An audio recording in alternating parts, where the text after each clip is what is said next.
People in this world raise crayfish in lava and make clothes from shifting ice. They even gorge on secret burgers, because advanced civilization seals away the home planet's resources. Worldwide, nations send pioneers into the wilderness, where supplies return 1,000,000-fold. Those supplies return 1,000,000-fold. Others start in forests or islands, but I am thrown elsewhere. My starting point is in S-rank Icefield, where I nearly freeze solid on the first night. Everyone laughs at my nation. He won't survive 3 days. They have no idea I awaken a daily intelligence system that precisely locates resources and warns me about danger in advance. Now 4 intelligence directions fill the system panel, leaving me deep in thought. Normally, I should keep choosing supplies, but at -52 degrees, delay means freezing. The system only guides me toward resources here, it cannot create them from nothing. For long-term survival, I must understand nearby geography and climate, yet hesitation remains. What if nothing surrounds me and I waste this intelligence opportunity? I agonize. At last, I follow my instincts. I choose B, environment. My vision blurs. A terrain map appears in my vision. The system warns of disaster in 71 hours. My position cannot withstand it. The only chance lies northeast, so I zoom in. To the northeast, I discover a flowing lake under ice, just 20 centimeters thick. Excitement surges through me. Flowing water means fish and a lasting food source. I should inspect it first. I head toward the lake, and something appears ahead. A golden arrow guides me, and within 20 minutes I reach the marked location. Endless snow stretches around me, but survival waits 20 centimeters beneath my feet. Meanwhile, the frozen tundra livestream erupts. That kid is leaving in this weather? Outside the shelter means death. My heating stopped, community resources are scarce. Can pioneers do better? The argument continues until a viewer intervenes. Stop arguing. The lowest-ranked pioneers face harsher places and suffer more. By then, guided by the intelligence system, I finally arrive at my destination. After choosing a spot, I swing my alloy shovel hard at the weak point. Only tiny ice chips rise. Soon my arm numbs while my fingers stiffen from cold. Still, I cannot stop. Any sweat will freeze, dragging me into hypothermia. That would finish me. I bite my tongue and strike the same spot repeatedly. As I nearly faint from exhaustion, the ice suddenly shatters with a crash. Pressurized black water splashes my face. I recoil, collapse, and gasp. Damn, that hurts. My quick retreat saves me from falling into the lake. The livestream immediately explodes. Is he a human drill? Someone scoffs. Frozen lakes are stagnant. Could fish survive? Another snaps. Don't judge wilderness with shallow knowledge. People catch crayfish in lava. He breaks through, but how can he catch fish? The question chills everyone.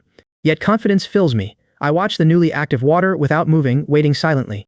When a black fish swims above my alloy shovel, I wait for my chance. Then I thrust the shovel upward. A pitch-black fish flies onto the ice. The forearm-long black fish brings relief, but a wave of dizziness immediately follows. Then the system warns, the pioneer's hydration level has fallen to 5 points. I need energy. The trek and violent ice-breaking push my body to its limit. Immediately, I pull out half a Silver Star-grade jerky ration and eat. It comes from a backpack obtained when my intelligence system awakens, alongside other supplies. At that moment, a golden comment cuts sharply through the entire livestream. He eats Silver Star supplies himself? What a waste. Shouldn't these go to the nation? The comment instantly ignites the home audience. Who let this barking nuisance in? Viewers fire back. Leon found it. Why can't he eat? How can he work hungry? Back to the Sakura country stream. You're unwelcome here. The jerky sends warmth through me. My satiety surges to 48. Rubbing my frozen hands drives away the chill. Gripping the alloy shovel, I crouch beside the ice hole again. With unmatched enthusiasm, I help more fish escape their cold, dark lake. Another iron-scaled blackfish finally lands, and anglers flood the livestream. The newcomers stare. Ice fishing, he catches 2 fish with a shovel? That's insane. Wilderness pioneers are expert marksmen and anglers, but Leon's method is unprecedented. While the anglers reel from that, my shovel lands a 3rd blackfish. Then my luck abruptly ends. Despite staying beside the hole and trying for the next half hour, I catch absolutely nothing at all. The dark shapes around the breathing hole vanish, but I refuse to quit. Crouching there again, I wait until my entire body begins turning rigid. Suddenly, a fluorescent streak crosses the ink-black water. My shovel snaps upward beneath it. A strange silver fish flies onto the ice, then immediately slaps down its tail. The impact launches it high, sending it straight back toward the open hole. As it drops toward the hole, I swing the alloy shovel. Stay here. The silver fish skids across the ice and the system chimes. And the system chimes. The system announces, congratulations. This ice silver pillarfish greatly increases cold resistance when eaten. Relief washes over me. All that effort pays off. The livestream briefly falls silent. Then the comments explode. Damn, that was terrifying. This place forbids human life. The frozen tundra region sparks a storm of shock and discussion among viewers. Someone remembers the earlier hostility. Where is Yamamoto Ichiro? Why has he gone quiet? He stubbornly fires back. Just luck. Let him catch another one if he can. Before his comment fades, another ice silver pillarfish lands. 5 fish now lie before me on the ice. Outside, the crosswind becomes a headwind, forcing every step against raging nature. Just before my temperature reaches the danger line, the cave entrance finally appears. This damn cold is killing me. Leaning against the snow wall, I pant until my rigid fingers regain some feeling. With trembling hands, I pull out high-energy coal and divide it into 4 pieces. Above freezing is enough. This should keep me alive another 7 or 8 days. Seconds later, familiar ghostly blue flames rise again. Once their heat softens my body, I gut an ice silver pillarfish and lay it across the alloy shovel. Just as I raise a hand to turn it, another fish suddenly awakens. Its tail slams the ground, launching its gaping jaws straight at my face. Reflexively, the shovel holding my roasting fish smashes squarely into its head. Before it struggles, my wrist twists and the shovel blade severs its head. Wilderness fish even survive on land, proving this one's vitality is extraordinary. Its energy must be immense. I return the fallen fish to the fire.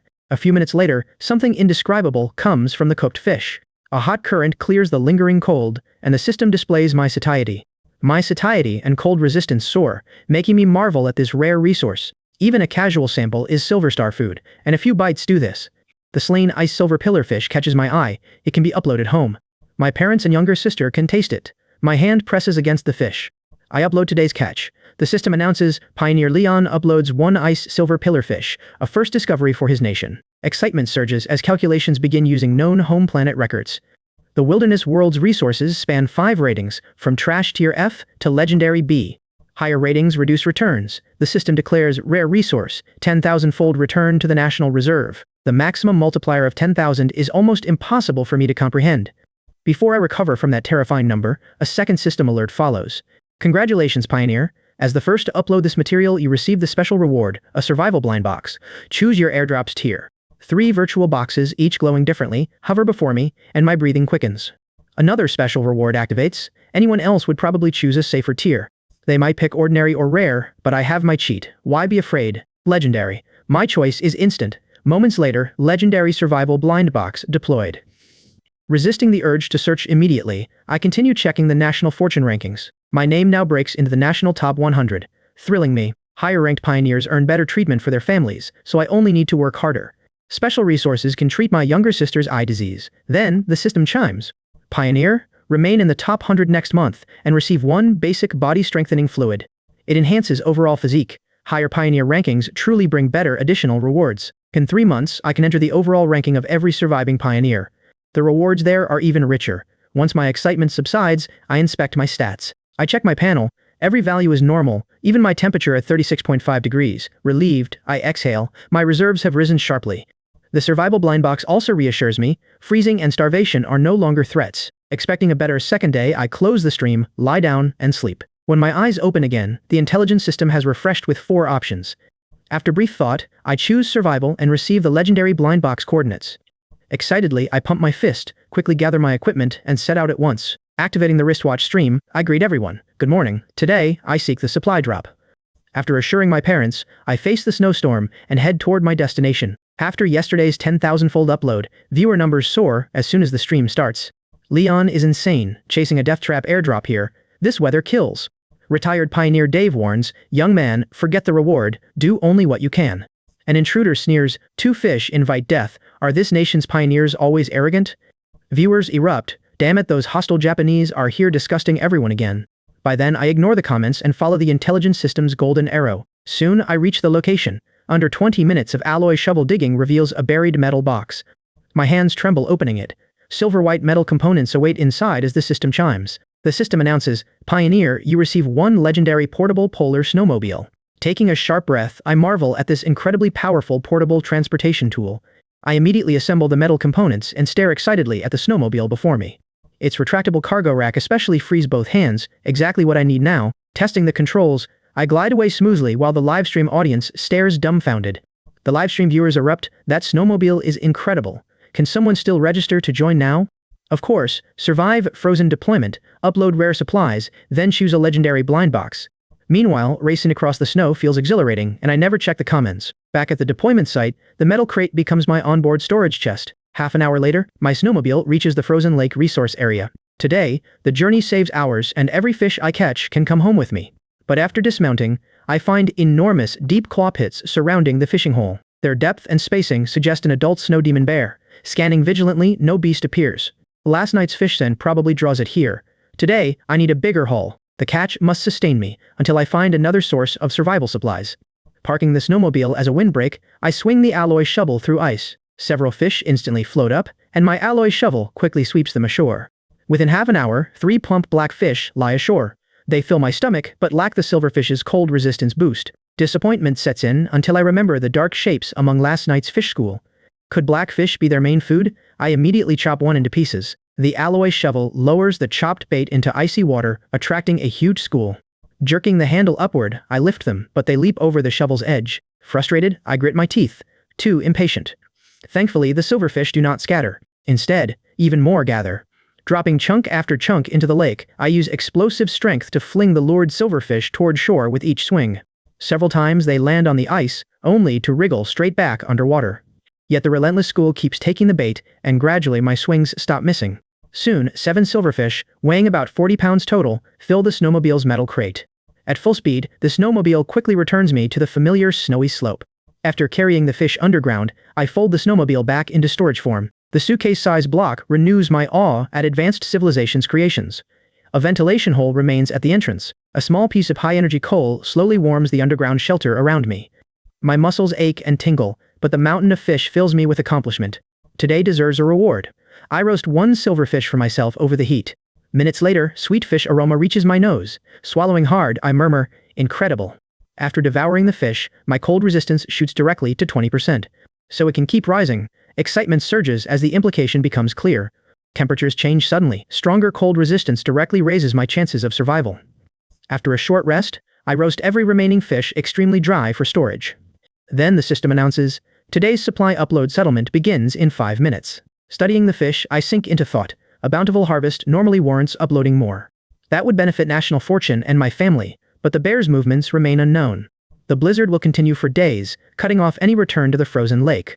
These fish may be my only food for some time, so my gaze hardens. I cannot upload everything, survival demands, balancing every supply carefully. Yet climbing tempts me. Top 10 pioneers gain enormous rewards during the first 3 months. Those outside the rankings often perish from countless wilderness dangers. After weighing both choices, I touch 1 gleaming golden icefish. The system announces, Pioneer Leon successfully uploads 1 finished grilled golden icefish. The system adds, his nation receives 100 cold resistance points, improving resistance after use. The system announces, Pioneer Leon enters the top 50. Remain ranked next month to receive basic sword body tempering fluid. The reward hardens my resolve. I now rank 42nd. That fluid lets me hunt magical beasts. With that power, my chances of survival will rise sharply. Then something approaches. Heavy footsteps crunch nearby. Harsh breathing follows through the snow. Foul breath enters the vent. I tense and seize my shovel. My other hand covers the fire with the thermal cave lid. Darkness swallows everything. I grip the alloy shovel, ready to fight. The footsteps suddenly retreat. I keep guarding. Blood draws the creature toward yesterday's discarded entrails. Damn it. If those entrails are near the entrance, my corpse is mangled by now. At first light, I watch the national fortune screen appear on schedule. Yesterday's toll crushes me. 4,000 pioneers vanish during one night. Remembering that terrifying night, I breathe deeply and select Crisis Intelligence. The world transforms. Pale yellow light covers my shelter's dim entrance. Green data reshapes my sight. The display states, for 5 days, see creatures' traces and pheromone marks from the coming week. The vision is real, and this ability fully meets my needs. I approach the entrance and spot a ghastly green trail. I notice 2 dense lights touching gaps between the shelter's snowbricks. A crimson message appears, a first-tier snow wolf marked you as prey before dawn. I clench my fist. Damn, these magical beasts hunt frozen regions in packs. They outwit home planet wolves. Once marked, survivors still suffer terribly. Worse, I have no proper weapon for fighting them now. An alarm suddenly rings. Warning. This shelter cannot withstand the coming white disaster. Your only chance lies northeast. Weather alerts across my retinas also urge immediate escape. I open the snowmobile immediately and load every supply into its metal box. Once ready, I start my livestream, revealing the packed supplies. Viewers erupt. All that food is silver star grade. Where is Leon going now? Ignoring the barrage, I drive into raging snow. Soon Crisis Vision reveals a pale yellow trail ahead, left, so I slow the snowmobile. I watch the nearly transparent trail descend half a meter underground. I creep closer. Tiny words materialize along the glowing track. The display reads, First-tier tundra giant snow rat, deeply hibernating for 3 days. I swallow hard. Meat sounds perfect. Following the trail, I find the snow rat's hidden den. Recognizing it, several viewers warn, "Leon, be careful, this rat is vicious by nature." A knowledgeable viewer warns, "Its bite severs adult fingers easily, and even snow wolves avoid it." The barrage instantly grows tense. I drive the shovel's sharpest edge down onto the blood rat's head. The sleeping rat dies. I haul it out by its scruff. It weighs at least 20 jin. I uncover 7 blue fruits inside its burrow. Though buried for ages, I find every fruit taut and fresh. The live stream erupts. Those are ice blueberries. The viewers shout, "Fresh fruit like this is rarer than gold in frozen regions. It's packed with vitamins and energy. His luck is unbelievable." Few giant snow rats preserve so much. This proves my crisis intelligence invaluable. I toss the fat rat and berries aboard, brush off my hands, and continue. Inside the Central Intelligence Agency, Observer Reed reports the Pioneer's latest condition. After the report, Team Leader Ryan orders, upgrade him to Seed Pioneer status. In the Capital Core District, Leon's parents and younger sister receive new housing. There, the family receives food and 30,000 yuan. Officials begin an Awakener evaluation because each nation receives only one candidate per Pioneer cohort. Meanwhile, the Advanced Civilization's special rule remains crucial for the coming stage. Unaware of these events, I continue seeking shelter through my pale gold vision. Every few hundred meters, I see another pale yellow trail dive underground. In half a day, I find at least 20 resource caches. It seems impossible. With safe shelter through the White Disaster, I gain an inexhaustible resource valley. Midnight arrives without shelter. After traveling all day, I fold the snowmobile, dig a simple snow cave, and crawl inside. I won't submit supplies tonight. This food is my lifeline. After traveling all day, my environmental data vanish. Night travel offers little value. I rest and recover. By morning, the intelligence system refreshes. I select environmental intelligence.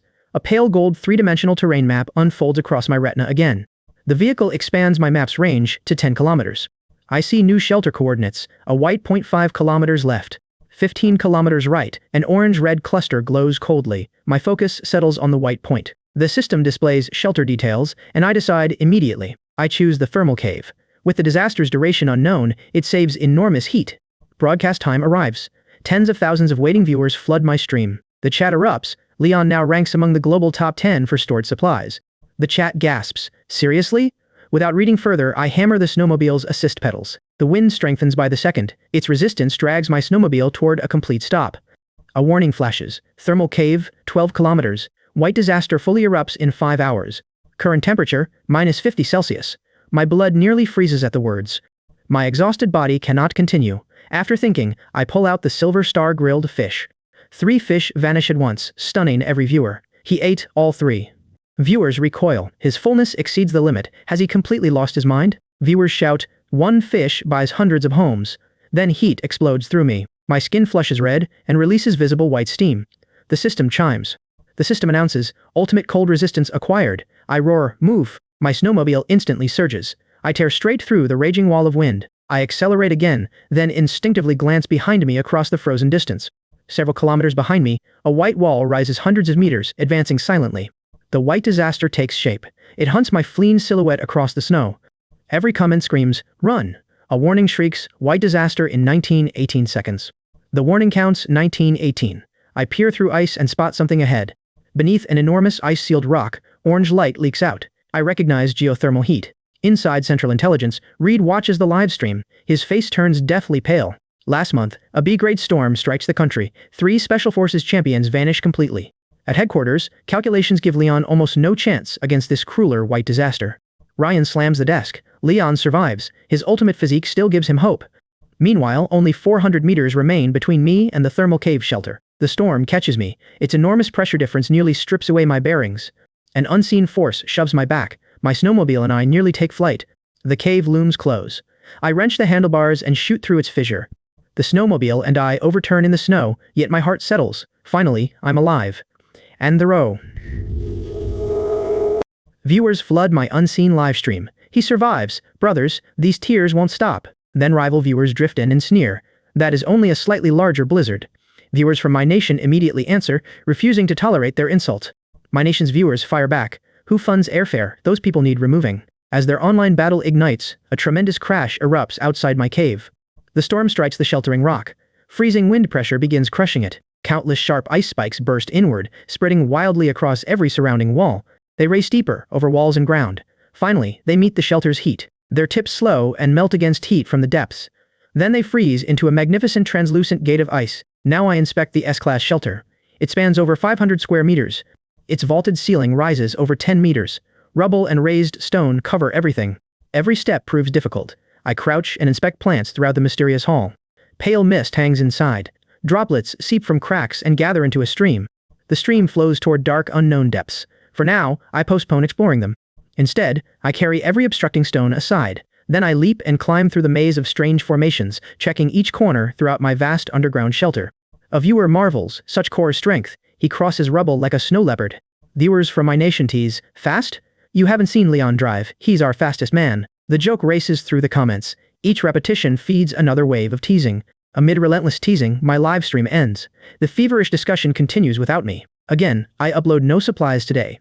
My system ranking falls beyond page 1. Fullness reaches 300, its limit. Only beasts or finer food strengthen me. As I ponder this, pungent heat waves surge outward from the unknown depths. I activate crisis vision and look above my shelter, tracing the pungent heat. Pale red shapes cover the ceiling. Every second-tier dark cave demon bat hibernates above me. Their droppings yield usable explosive saltpeter. However, I have no weapon here. Any attack wakes them. This flying colony simply drains me into a corpse. Retreating, I lament, I lack even one decent weapon. I'm truly broke.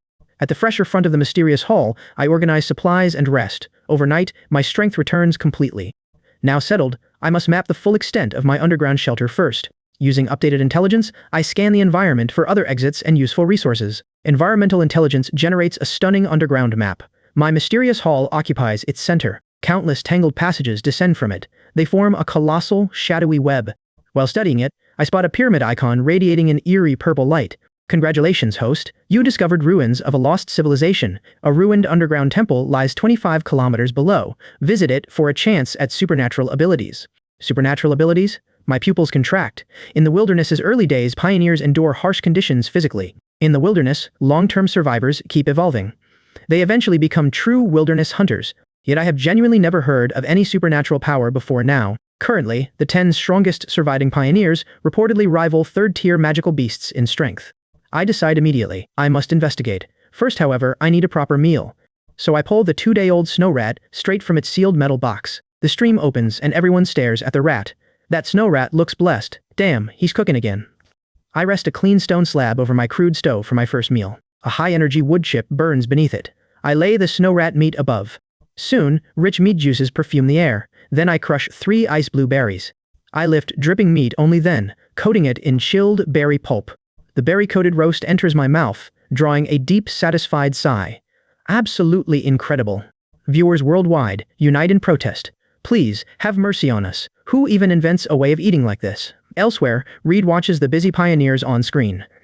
Elsewhere, Reed watches the 8th cohort. Some chase food while others seek shelter. On the frozen tundra, however, Leon already begins enjoying his new life. At the shelter, his confidence perhaps comes from its exceptional, top-tier security. Meanwhile, national special operations, military, and government leaders gather in one chamber. In the chamber, feeds change. Ryan aims a laser at the screen. Inside the chamber, the presenter points, Leaders, 9 days of pioneer wilderness survival. Ryan continues, Wyatt is poisoned in the dangerous jungle. He needs an antidote within 3 days. One pioneer contracts dysentery from contaminated water. Another is stable but urgently needs shelter. Inside the chamber, leaders study the feeds. Evan rubs his furrowed brow.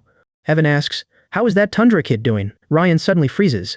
He switches feeds. I roast rat meat beside a campfire. The chamber falls silent. Inside the chamber, Evan sips tea.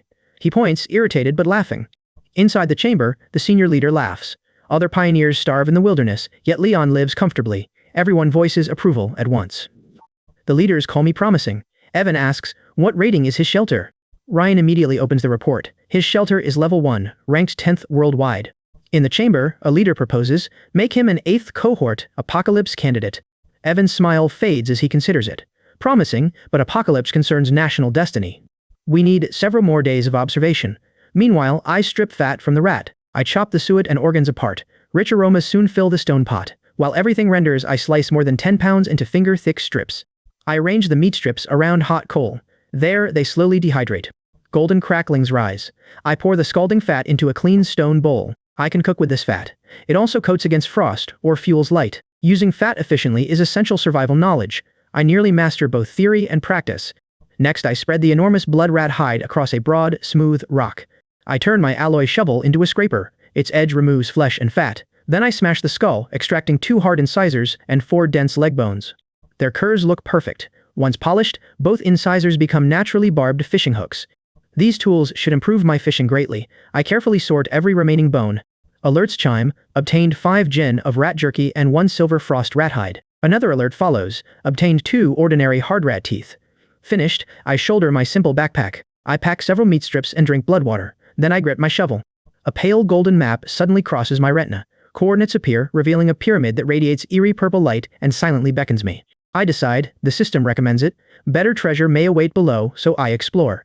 My decision stands. I follow the map deep into the thermal cave's tunnel. Darkness surrounds me.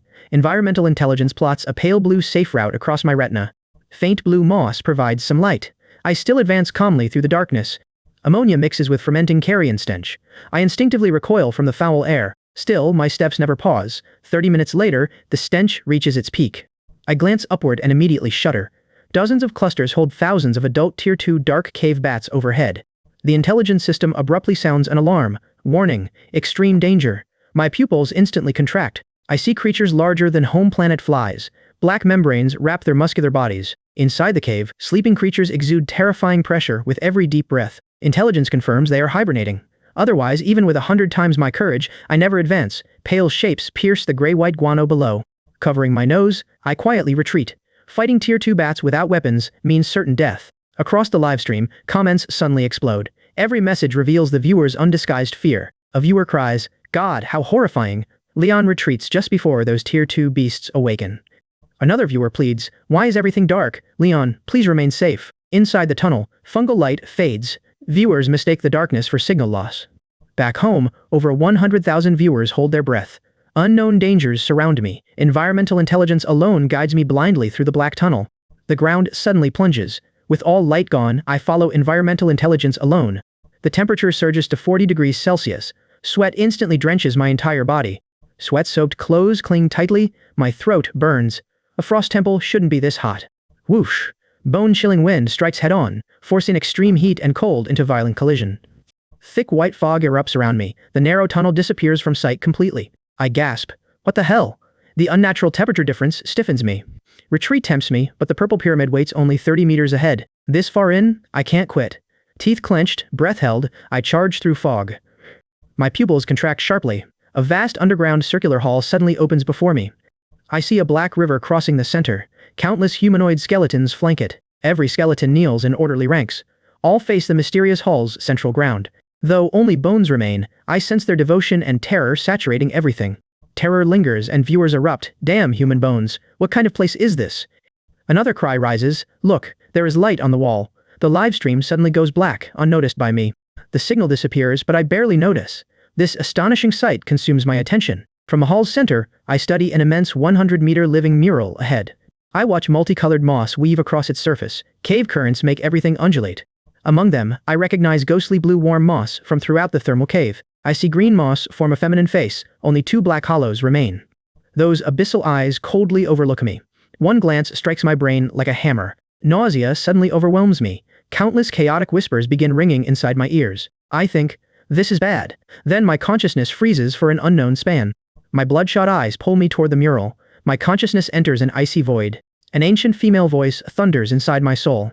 Before Iris, why not kneel? Terrifying pressure crashes down upon me. Every overloaded bone groans. My knees tremble violently, resisting nothing. My knees nearly touch the ground. Just before they shatter, my awareness clears. Countless fragments race through my mind. I sense an ancient, powerful presence. That presence watches through the mural. I feel its attention settle upon me. Should I kneel or prostrate myself? Offending this being might mean instant death. Every thought becomes one furious inner cry. System, save me. Blood streams from my orifices. The system chimes. Spend 3 future days of intelligence points analyzing this civilization. I immediately lower my head and answer the system clearly. Yes, begin now. Purple gold radiance explodes across my retinas. Ancient golden runes interlock, revealing an answer. The result appears, incomplete Iris. She despises spineless cowards, refusing to kneel earns her blessing. My heart tightens. Gritting my teeth, I brace myself against the alloy shovel. I drive it downward and straighten slowly. Around me, the hall's wind intensifies. Bone-deep cold rakes my marrow. Ultimate resistance barely keeps me upright. Mental torment bites harder as skeletons around me awaken. Anger burns within hollow sockets, while countless whispers gather. The whispers command me, kneel, slave, if you want to live. My vision blurs. Countless creatures from past generations appear. They kneel here, devoutly seeking divine power. Purple gold text shields my mind. I bite my tongue and stay painfully awake. My nation's anthem roars silently within me. Willpower ignites, and the devastating pressure suddenly vanishes. Silence returns to the hall. I gasp heavily, unable to calm my pounding heart. Congratulations on passing Iris's trial of will. An ice crystal tree diagram gradually unfolds. The summit disappears into black mist. 2 bottom nodes glow with inviting cold. A node reads, Winter Attendant ignores frost. Extreme cold grants 30% enhancement. I read the next requirement, Ice Heart Lotus or a Snow Beast's liver. The enormous claw marks on the ice return to mind. This trial's later stages look brutal. Hunt a second-tier magical beast? Iris, are you serious? A recess beneath the mural condenses into a stone bowl.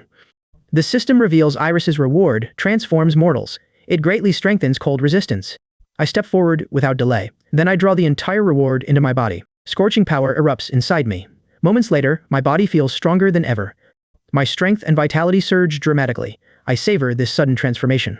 A majestic voice reaches every pioneer. Our nation's Leon completes Iris's divine trial. The proclamation continues, exploration advances.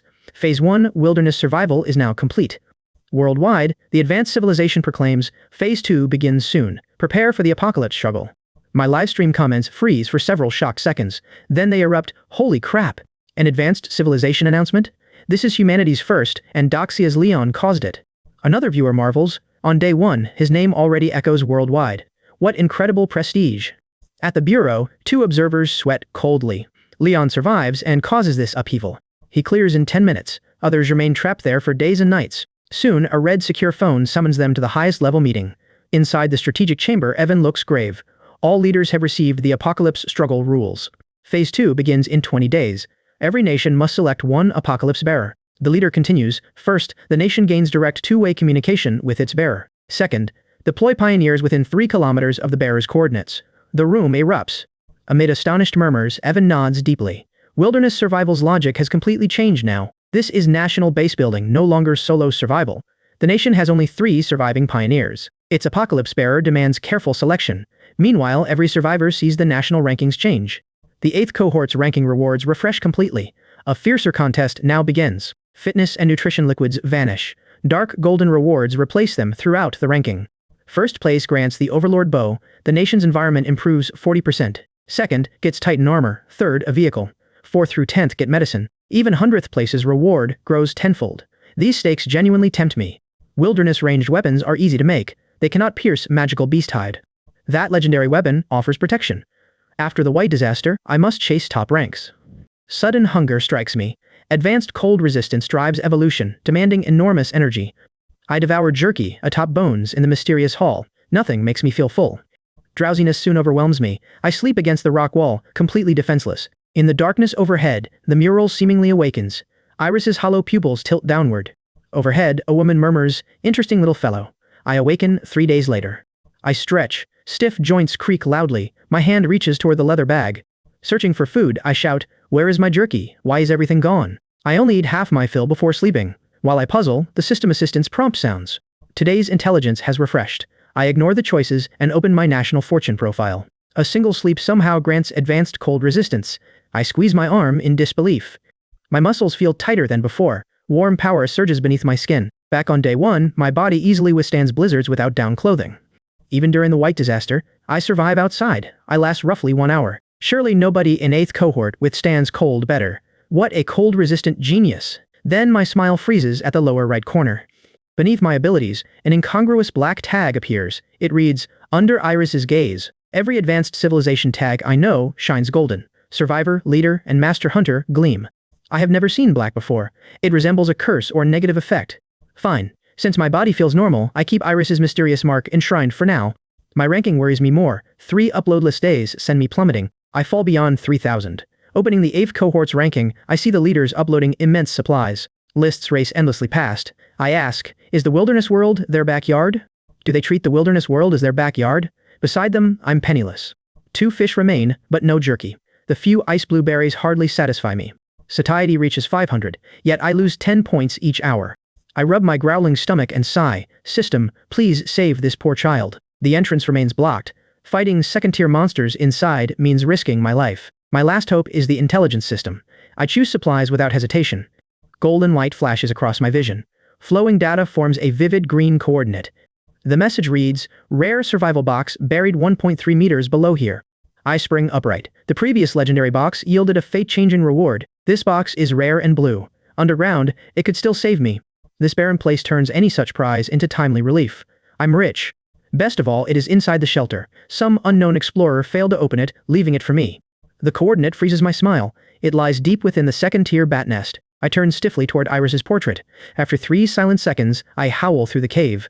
Help me. Iris, what should I do?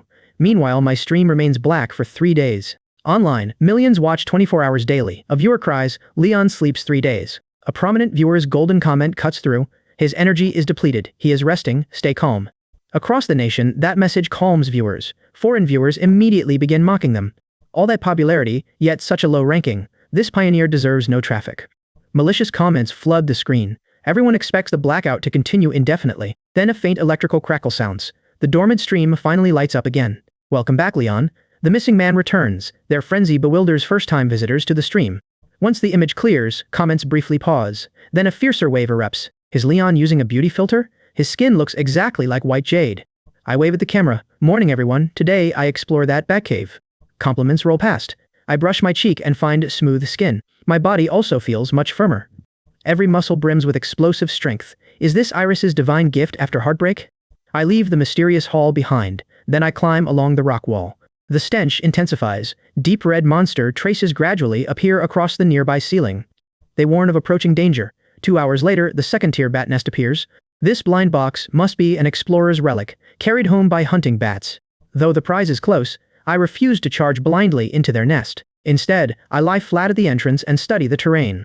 One section is slippery and noisy. Central droppings swallow anything stepping there. Only the bone-strewn right wall offers a route, revealed by my environmental intelligence. Intelligence finds the best path through this filth, while viewers cannot guess my purpose. The audience barely dares breathe, waiting silently while my calculations take several minutes. Hugging the right wall, I quietly slip deeper into the thermal cave shelter. Dense second-tier bat monsters hang overhead, their grinding calls overlapping, while mud mixed with bones and excrement churns beneath my feet. One wrong step means certain doom, so silence is essential. The system signals, the blind box is below. Holding my breath, I endure the stench. Suppressing the odor, I ease my alloy shovel into the warm, sticky mud below. Layer by layer, I clear it, insisting, "This is valuable fertilizer. Excellent fertilizer. I see a vast resource site here. Only its unbearable stench ruins everything." My digging confuses the watching livestream audience. Questions immediately flood every scrolling comment. Viewers demand, "What are you seeking?" Others wager, "No treasure exists here." Then my shovel touches something faint. I freeze and carefully peel away the final filthy layer. The system announces, "Rare survival blind box acquired." Hugging the heavy case, I turn. I hug the case and retrace my route. The monsters notice nothing. Behind me, the monsters miss their emptied lair. Question marks engulf the livestream. Viewers praise my smooth, flawless execution. Confused newcomers miss the entire operation. I ignore comments and keep retreating. Finally, the cave nest falls far behind. 2 hours later, I reach the mysterious hall. I rush to the stream and strip off my reeking clothes. I rinse repeatedly in icy water. Soon, only a faint watery scent remains. Bare-chested, I sit on warm bluestone. The clean blind box holds my attention. I know rare boxes hold advanced gear. Winter clothing, tools, or medicine await. Advanced civilization products rarely fail. Smiling, I raise an eyebrow toward the camera. Open it. A mechanical latch clicks crisply through the silent thermal cave shelter. Across the world, over 1 million viewers fix on the box's cold blue gleam. Inside my shelter, I slowly lift the metal lid beneath their unwavering gaze. Something inside shines like flowing mercury. Otherwise, the box is empty. The system chimes. The system announces, "Rare optical camouflage cloak acquired." I unfold the garment. My display identifies Wilderness World's second-tier chameleon hide interwoven with optical fiber. I touch the cold, slick fabric. Then I drape it across my bare shoulders.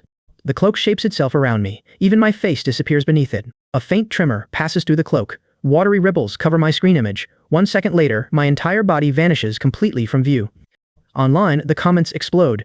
Viewers shout, "Where is Leon? What technology does this?" Viewers shout, "Invisible people exist." Inside my shelter, I continue testing. Standing still, I measure 99% visual invisibility. The result astonishes me. Objects expose me on contact. While moving, refracted light still dims my presence. The cloak also masks my heat and scent. It is a wilderness marvel. Such equipment rarely appears in rare boxes. My luck shines. My fierce joy dies almost instantly. Savage hunger claws my stomach as acid surges. My vision darkens. No cloak fills a stomach. Forcing myself upright, I search storage. I find 2 roasted black spiritfish. Sitting on bluestone, I chew slowly. They leave me hungry. I curl into a corner, resting in a low-power state. I endure this inside the snow cave. Now, no bitter cold surrounds me. Soon, my food reserves run completely dry. Even more concerning are the persistent effects on my pupils. Before sleeping, I check 10 intelligence points. Only 3 white disaster days remain. Then it weakens. Advanced cold resistance enables hunting outside. That night, sleep takes me. A boundless dream engulfs me. Only a howling blizzard fills the void. Cold pierces everything and defeats my resistance. Even my soul begins freezing. I rise painfully and ask, where am I? A figure waits in snow. The figure wears an aurora and blizzard robe. Bare feet cross emptiness as absolute cold repeatedly shatters and reforms space. Is that Iris? Through my fading awareness, an intense hunger for power rises. Each step tears my soul. Still, I inch toward her through the storm. The blizzard nearly consumes me. Then a cold, majestic sigh touches my soul. You must leave. Then a warm, gentle force abruptly pushes me far away. I awaken abruptly. Beyond the daily notice, a dark purple special message forces itself on screen. The system announces, Pioneer, you gain divine gaze after enduring Iris's gaze. Your mental resistance greatly increases and the dark effect disappears. I bolt upright from the slab. A rare ability? I raise my hand instinctively. My fingers touch my temples and shock crosses my face. My head doesn't hurt. Since Iris's gaze, mental oppression keeps my mind stretched painfully taut. Now that crushing weight vanishes. Unprecedented clarity and freshness replace it. My senses reach their limit. The whole world looks newly polished. Even tiny patterns across the thermal cave's rock walls appear distinct. I hurriedly summon my abilities panel. My gaze locks onto its newly appearing rare entry. The panel states, everything slows 90%, revealing weaknesses and death lines. I blurt, damn, is this the legendary bullet time? My breathing races. As a pioneer, I understand this ability's value. Nobody understands it better. Here, every mistake kills. 1/10 of a second separates life from death. This power lets me counter lightning-fast beasts. At last, I can fight back. I stand and inhale. Let's test it. My gaze locks overhead. Above me, a droplet gathers. It strains against the cave ceiling, then falls. The instant it falls, I growl, gaze. The surrounding world abruptly changes, seemingly paused. Its surface shows my clear reflection. Gravity faintly distorts its airborne shape. I extend one hand slowly. 2 fingers catch the droplet precisely mid-air. Time resumes instantly. I hold the droplet perfectly, but its limits quickly emerge. But its costs and limits quickly become clear. First, only my thoughts accelerate. Changing my fate still requires a stronger body. Second, it lasts merely 2 seconds. It brutally drains stamina and satiety. Nearly 100 satiety points vanish. 1 trump card suffices. I whisper, thank you, Iris, then open intelligence. I glance once and nearly jump. My intelligence total reaches 13 points. Level 1 white disaster drops to B class. Visibility returns at -50 Celsius. I check the time, stunned. This single sleep lasts 3 entire days. I finally understand the dream's true purpose. It slowly incubates this ability. The weakening disaster gives me a tremendous opening. My advanced cold resistance keeps me hunting outside longer. Sleeping slows satiety loss, otherwise, I never make it. Finally, I check my panel. Every statistic is clear. Growing stronger truly exacts an enormous price from me. Savage hunger crashes over me again. I urgently need enormous amounts of food. Fortunately, divine gaze improves with use and can be purified later. Let's check outside. I stride toward the frozen entrance. Beyond thick ice, I sense the wind. The wind sounds far weaker than before. Licking my cracked lips, my gaze turns knife cold. Time to leave. I swing my alloy shovel. It strikes the door, sealed over 10 days. The crash echoes through my shelter. Ice sprays and my 3-day dark livestream revives. 3 blank days pass during my silence. In wilderness livestreaming, that feels endless. My audience crashes from over 1 million viewers. Fewer than 50,000 remain. Most viewers assume I starve inside the shelter. That grim conclusion spreads. Endless footage of me sleeping exhausts everyone's patience.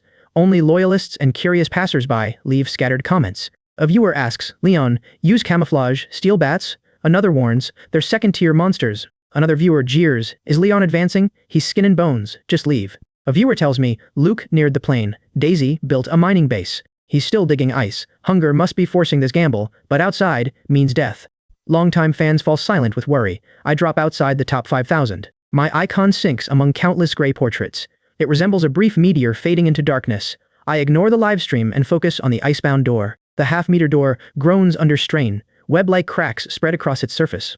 One corner collapses with a boom. Long absent freezing wind drives snow inside. Snowy gusts invade my warm shelter. At the entrance, I no longer shiver. My advanced cold resistance activates instantly. I feel autumn coolness through light clothes. The draft remains bearable. This weakened white disaster now amounts to nothing. Freezing wind drives snow into my warm shelter. I now stand firm where the storm enters. Advanced resistance makes the chill mild. It resembles autumn wind through light clothes. Even standing directly in the wind remains bearable. This weakened white disaster is nothing. Facing the blizzard, I hold back. Better secure things first. Crisis intelligence is my choice. An electronic roar strikes my mind. Scorching pale gold data instantly floods my eyes. The dim view disintegrates before me. Countless glowing lines reconstruct everything I see. A brilliant web of life replaces the dead white world. Its strands trace creatures in blood red and venomous green. Trails cross everywhere I look. They restore details erased by wind and snow. The system reconstructs buried footprints. Bright marks appear directly across my retinas. After many days, crisis intelligence returns. Hunger fills me with boundless drive. Days of endurance and torment converge. They become my fierce craving to hunt. I mount the legendary snow vehicle. My driving legs fling snow behind me. My silver vehicle shoots from the shelter. I race across the endless snowfield. Behind me, wind attacks the breached entrance, slowly burying it again. I vow, a young man never returns empty-handed once starting any hunt. Behind a snowbank, I stop my vehicle. Looking down, I see a pale yellow trail projected across the snow. Then text appears before me. A giant snow rabbit just foraged here. Remaining mounted, I watch carefully. This wilderness rabbit differs from hibernating mice. Its cold resistance remains exceptionally formidable. Its hearing is extraordinarily sharp. Previously, even riding myself lame wouldn't get me near one hair of it. I grin and promise, now I'll show you what proper equipment can do. I draw both bone-spiked daggers. Then I tighten my polar camouflage cloak. I drop into deep snow. Distorted light ripples around my concealed body. My camouflage hides me completely. I look identical to the surrounding snow. On the live stream, viewers watch me suddenly vanish. Damn, where did he go? This legendary equipment is ridiculously powerful. Meanwhile, I slowly inch toward my target. I stop moving. Two white ears emerge from snow half a meter ahead. A half-meter giant snow rabbit cautiously raises its head. Now, I suddenly burst upward. I drive my dagger through its neck. The blade pins it dead. The kill takes under 2 minutes. My invisible attack allows no reaction. I pull and wipe the spike clean. Satisfied, I lift the twitching rabbit. Good things belong to me. Claiming my prize, I remount the snowmobile and leave. 5 minutes later, I reach my shelter. Entrance icicles shatter under my shovel. 10 minutes later, rabbit meat crackles. Its crisp aroma fills my nose. Famished, I process the prey so fast, the speed startles even me. Nearly done. Grabbing a scorching rabbit leg, I tear into it greedily. Delicious, absolutely delicious. I gorge as my retinal moisture rises. This 20-pound rabbit yields at least 10 pounds of meat. Tens of thousands watch me. 20 minutes later, I finish everything. Wiping my mouth, I eye the entrance. Many prey still hibernate nearby. This prime hunting time makes one rabbit insufficient. Crisis intelligence has also marked a pale red magical beast, so determination surges. Let's work. 10 minutes later, I reach snow-covered rubble. This ice feather thunder chicken is familiar. This creature is vicious. Its steel-hard beak devours meat and plants alike. They call it the snowfield dinosaur. Camouflaged, I creep through the snow. Deep inside the fissure, I spot it hiding. The thunder chicken is peacock-sized. Its red fleshy crest shows above tiny closed eyes. As my dagger emerges, it wakes. It rockets from the fissure. Its electrified beak drives toward my arm. That peck could pierce my arm bones. Even asleep, its counterattack persists. I recognize a reflex shaped over 11 million years for wilderness survival. Speed is its defining talent. My livestream viewers see only a lingering afterimage. Viewers scream, "Leon is surely finished." Yet I remain completely still, unblinking. I invoke divine gaze. In one flash, the world slows around me. The lunging bird crawls slowly. I see each feather pattern and beak spark. Its fatal neck weakness lies exposed. My other hand reaches forward. Before its beak reaches me, I twist its neck. Normal time resumes. Holding its twitching body one-handed, I stare coldly. Outrace me, next lifetime. The livestream falls deathly silent, then fills with endless curses. What just happened? One blink, and it was over. I hear them shout, "That speed is terrifying. 18 single years explain it." I pull the thunder chicken free. Divine gaze feels incredibly useful. Once activated, it makes everything controllable. Still, I recognize its painful limits. It only dominates weaklings. Against large magical beasts, I still must run. Even so, I feel delighted. This creature deserves its snowfield dinosaur nickname. It pecks many pioneers to death. Without my gear, I might lose. Grinning, I load the thunder chicken into the snowmobile's cargo bed. I search the crevice again, find no eggs or loot, then drive onward. Crisis intelligence tracks beasts, while my camouflage cloak keeps me safely invisible. The dangerous exploration zone now becomes my personal all-you-can-eat restaurant instead of terrifying me. Subtitles appear, turn left in 200 meters, a blood rat nest. I sharply swerve. I stop precisely, vanish beneath my cloak, raise my shovel, and strike. The whole routine takes under 2 minutes, perfectly rhythmic. Soon, berry-laden bushes appear straight ahead. What an unexpected surprise. I stop and pick berries. For half a day, I barely rest while the metal box grows heavier. In the livestream, viewers shift from shock to numbness until envy fills comments. Daisy cries, "This is unfair. Legendary gear lets me mine 2 extra tons. How does Leon find so much prey? Why can't anyone else see it?" Someone retorts, "Then you'd be a pioneer." My audience returns to 6 figures. At nightfall, the cargo settles it. Time to head home. Back in the shelter, out come 3 giant snow rabbits and 2 snow rats. There is also 1 ice feather thunder chicken, 18 ice blueberries, and 2 ice hazelnuts. Pioneers would envy this haul, especially the plump thunder chicken. Its entire body is treasure. Then comes a system chime. Today's supply upload settlement countdown has 5 minutes remaining. I nearly forget the upload. Studying the prey on the ground, I consider my choices. The thunder chicken and berries stay for food, restoring stamina and valuable trace nutrients. Snow rat meat becomes oil and fuel. The 3 rabbits go up for upload instead. My hand touches a rabbit. Upload. The system hums, then displays a notice. Leon uploads 3 complete first-tier giant rabbits. His nation receives 30,000 snow rabbits. The live stream instantly erupts. Leon is incredible. One move brings 30,000 rabbits. Another viewer notices, Leon's uploaded supplies have entered today's daily top 10 rankings. This happens on frozen tundra, while rivals occupy warm islands or tropical regions. Others have fertile plains, so my supplies carry different weight. The national fortune rankings show my overall place, 4,108.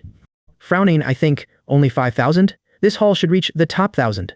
Still, every wilderness pioneer is formidable, and the pre-apocalypse scramble has reached fever pitch. Pioneers from every nation fight ruthlessly for the limited apocalypse slots and ranking rewards. Some upload supplies while starving, others directly risk their lives battling magical beasts. Small country contestants even die exhausted after uploading too much food. The competition is brutal. Closing the panel, discouragement never comes, ambition burns instead. Starting late and sleeping several days naturally leaves me behind. Now a vehicle, equipment, skills, and even a small cheat stand on my side. At this pace, the top 10 is possible. My body rests on warm rock. Watching the blue glowing moss overhead, tomorrow's plan forms, expand beyond today's small explored area. The plan also updates environmental intelligence and handles tasks neglected during wilderness survival. Morning brings abundant ice blueberries. Chiseling open the cave's ice door releases ancient cold.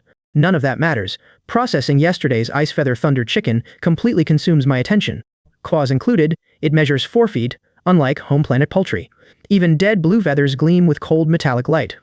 A treasure trove, no feather goes to waste. My alloy shovel carefully dissects it. Each cut rings like metal. Considerable effort frees 12 longest, hardest scale feathers. The Wilderness Materials Compendium identifies them as the finest material for armor-piercing arrows. They also make excellent darts. Disassembly reveals a lightning-struck beak of astonishing hardness. It rivals diamond and pierces defenses, but prior uploading makes it ineligible for survival boxes. I keep it to grind into weapon tips, pairing perfectly with my dense rat bone arrows. Their power should be tremendous, but I still need a bow.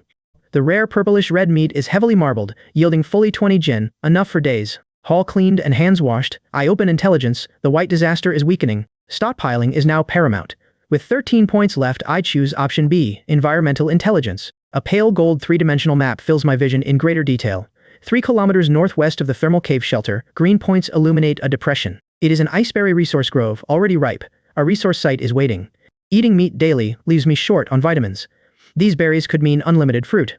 I immediately race there on my legendary snowmobile, calmer and even cockier than yesterday.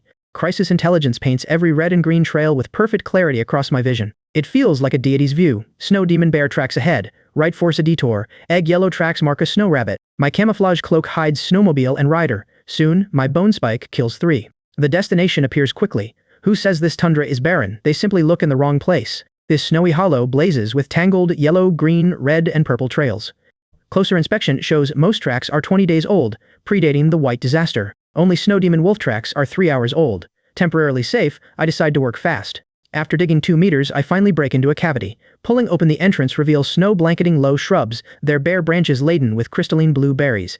A plucked berry spills purple juice over my hand, releasing a nose-filling sweetness. It is actually high quality. Growing this well beneath snow makes wilderness crops astonishing. The plump flesh bursts with juice as I chew, driving my hydration steadily upward.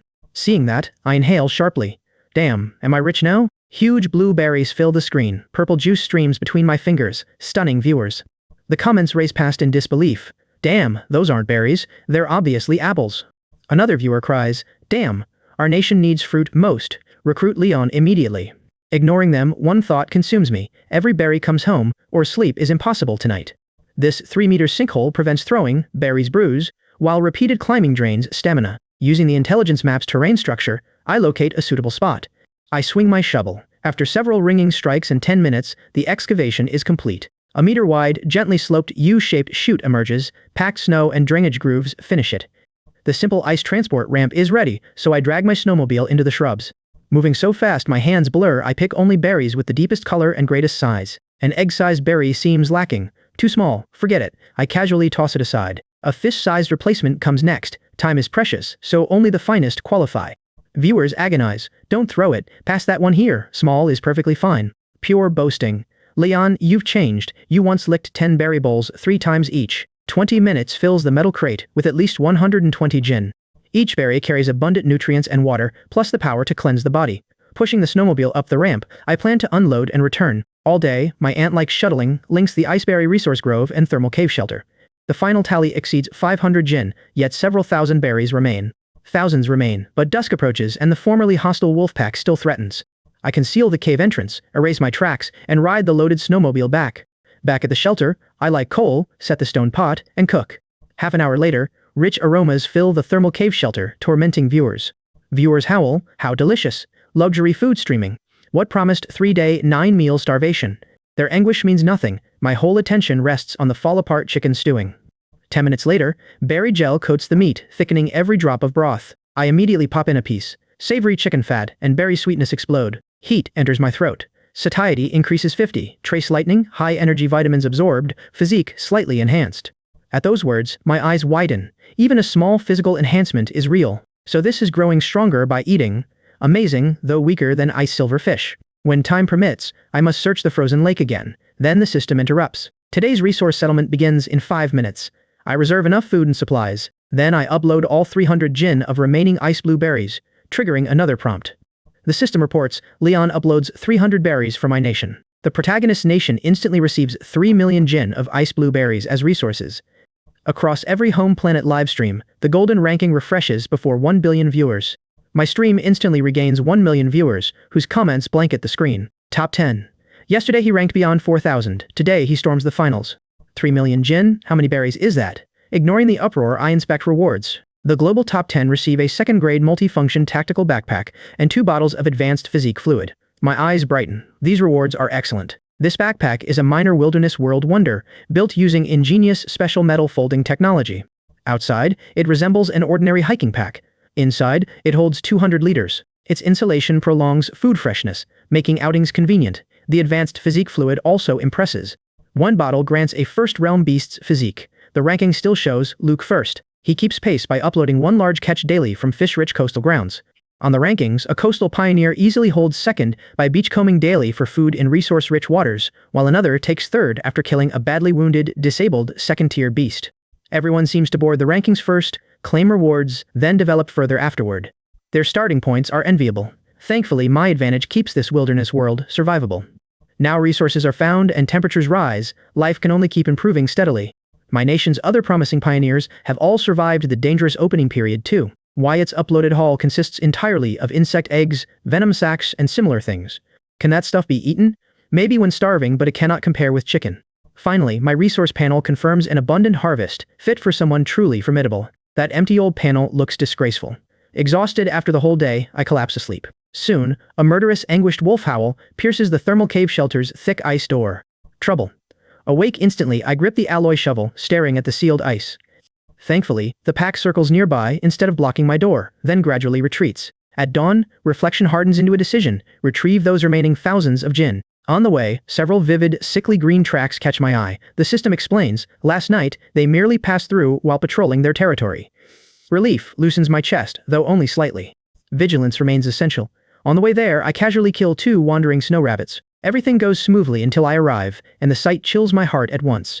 The hidden entrance lies wrecked, and my ice stairs had been violently clawed open. More than 10 deep pits surround it, dug in snow by magical beasts. They tunnel in from everywhere, drawn by fruit, while faint blood scents linger here. Looking over chaotic tracks, I groan, damn, someone beats me to the harvest. The viewers mourn, it's over, Leon's home is robbed, nothing can be done. After some thought, I tighten my camouflage cloak and carefully approach the ice stairs. Sliding carefully down, I find over half the blueberries stripped from branches. The bushes are trampled, branches snapped, and crushed fruit pulp covers the ground everywhere. What wasteful bastards. My heart bleeds over every berry they have ruined here. The berries could feed me until next year. Someday, I'll fence this place off. Deep inside, strange golden lights catch my eye. What's that? Following the glow, I walk over and search among dense foliage. More than 10 pure gold fruits hang there, seemingly cast from gold. Another surprise. Eagerly plucking one, I realize these fruits must have only just ripened here. The beasts destroy fiercely, but cannot harvest fruit hidden high in awkward corners. These hidden fruits survive. Complaints become question marks everywhere. Wait, there's unexpected treasure too? One look says it's valuable. Grab it. Moving fast, I stash over 10 golden fruits in my bag within a minute. As the final fruit comes free, an extremely faint clicking sound reaches me. I freeze. Something touches the snowmobile outside, and instinctively I curl into a ball. Under old bush roots, the stillness activates my cloak, blending me into dead branches. Faint footsteps descend the ice stairs. Immediately, I hold my breath in hiding. Peering through the cloak's goggles, I see something that nearly freezes my blood. 2 enormous beasts silently enter the underground hollow. Their steps make no sound at all, their padded paws making even their huge bodies completely silent. How are they here? My repeated search before entering reveals no fresh tracks. Only their incredible speed explains it. Both are top-tier first-rank magical beasts. Each alone is Bengal tiger-sized, and unlike home planet animals, some here wield superpowers. The snowmobile probably exposes my trail. Now I'm trapped here with no escape. With nowhere to go, I remain rigid. The 2 wolves neither hurry nor howl. Like ghosts, they patrol the berry forest, noses lowered, sniffing along the ground. Step by step, one reaches my bush and stops less than a meter away. Its foul, hot breath washes over me, saliva dripping visibly from its jaws. Fortunately, the camouflage cloak blocks both sight and scent. The wolf sniffs repeatedly. Finding no unfamiliar scent, it turns around and squats motionless like a statue. Its white fur blends into the surroundings, eyes closed, it becomes a snow mound. Then something worse happens. 3 or 4 more wolves crawl through other entrances and never scatter inside. Each finds clear sightlines, buries its body, and exposes only glowing green eyes. Perfect camouflage and a top-tier hunting formation. Seeing this, relief quietly reaches me. They clearly are not hunting me specifically, but the livestream viewers are utterly terrified. Damn, these wolves are geniuses. Leon, don't move. One is right beside your face. They're special forces, not beasts. He's surrounded. How can he escape? Comments panic. Elsewhere, Reed grows frantic. The data shows the pioneers' escape odds from blood demon wolves falling steadily with every new arrival. 1 wolf means 50%, 2 mean 10%, and perhaps 15 now. More wolves keep pouring from the jungle as noon fades into sunset, then night. For 10 full hours I remain curled up, my thigh muscles long exhausted. Cold seeps from the ground into my bones, yet I remain utterly motionless. I even slow my breathing to 3 breaths per minute. Viewers endure alongside me. 10 hours. Even if the wolves miss him, won't he freeze? Survival is brutal. Unlike the tense viewers, I stay calm, roughly anticipating what must happen next. Then an unexpected system voice interrupts the silence. Today's supply upload settlement begins in 5 minutes. 5 minutes later, I upload 1 rare golden ice fruit from my hand. Not because I am failing, the heavy fruit has pressed my hand numb. At my command, the crystal berry becomes faint light and vanishes inside my cloak. Supply detected, Leon uploads 1 ice crystal berry. His nation receives 10,000 rare berries. It is an astonishing 10,000-fold manifestation, granting my nation 10,000 rare berries. I check the national rankings immediately. Sure enough, we surge into global 6th. Another notice follows. Congratulations on the first rare resource upload. Special reward, 1 survival blind box. Choose its airdrop grade, common, rare, or legendary. My choice comes without hesitation. I choose legendary immediately. With the intelligence system, wherever it lands, it becomes mine. After all, even first place in the 8th batch earns only legendary rewards. Uploading supplies now? That proves his nation's spirit. Respect. The comments explode instantly. Is he making one final upload before freezing? Meanwhile, I await legendary treasure. As I hope for something valuable, sudden squeaking reaches me. A creature approaches nearby. My pupils contract as several round moss snow mice descend the ice ladder. A dazed giant snow rabbit follows, joining them below to devour fragrant berry pulp. The fruit scent masks the wolves' odor, while the hidden pack remains motionless. Even when a mouse jumps onto its head, the wolf never opens its eyes. Only after over a dozen gather does a nearby wolf suddenly raise its ears. A low vibration rolls through its throat, sending the signal. Killing erupts instantly as 5 white after images burst from the snowdrifts and descend upon the gathered prey. The orderly chaos carries only snapping bones and brief cries, no tearing or roars. 3 meters away, one wolf severs a blood rabbit's spine, tossing it aside. It immediately charges another target. 2 wolves block retreat, while 2 herd prey inward. The strongest wolf handles the slaughter, and within 3 minutes, the battle ends. Over a dozen victims lie dead. 5 wolves withdraw with corpses, making my hair rise. Barely any blood remains. These are no beasts but disciplined, expertly trained soldiers. They understand ambushes, patience, and teamwork. Exposure leaves me absolutely no possible escape. The wolves' shrew terror is not their fangs, but their impossible intelligence and discipline. Alone, each magical beast may not excel. Together, their combat power reaches the ceiling. I remember 15 nearby wolves, yet this one never moves. This hunt is only beginning. Hours later, the temperature keeps falling. Advanced cold resistance alone prevents me freezing. Inside the pit, several ice rain thunder chickens rustle in to forage. They peck several berries, then quickly slide down the ice ladder, perhaps smelling blood. What disciplined creatures. I quietly remember their trick, hoping to learn it someday. Most creatures lack such resolve. Hours later, another 10 blood rabbits and rats die here. However, far fewer come than before. The lingering bloodstains still deter them. By dawn, the wolf pack completes its 3rd hunt. The remaining wolves carry their prey in a long single-file formation, silently withdrawing one after another along the frozen ladder. One carrying a snow rabbit suddenly looks back, sickly green eyes pinning my bush. My breath stops, and my heart nearly follows. Damn, it has found me. When did it notice? The wolf soon leaves, but I still dare not move. Only after another half-hour of silence do my stiff limbs slowly move. Apparently I overthink it. The wolf watches the remaining crystal berries, not me. These creatures know every resource in their territory, remembering its puzzled look while leaving twists my mouth. With my limbs working again, I quickly climb out and right the snowmobile. Fortunately, its metal body is fully sealed, and both snow hairs remain untouched. The trampled ground pains me, but I decisively abandon any further gathering. The large berries are nearly gone, leaving only small, unripe ones behind. Picking them takes effort and risks the pack. The reward cannot justify it. Aboard the vehicle, I touch the 12 crystal berries inside my coat, eyes burning. They are my greatest prize, yet my mood darkens during the return as sickly green lights spread everywhere.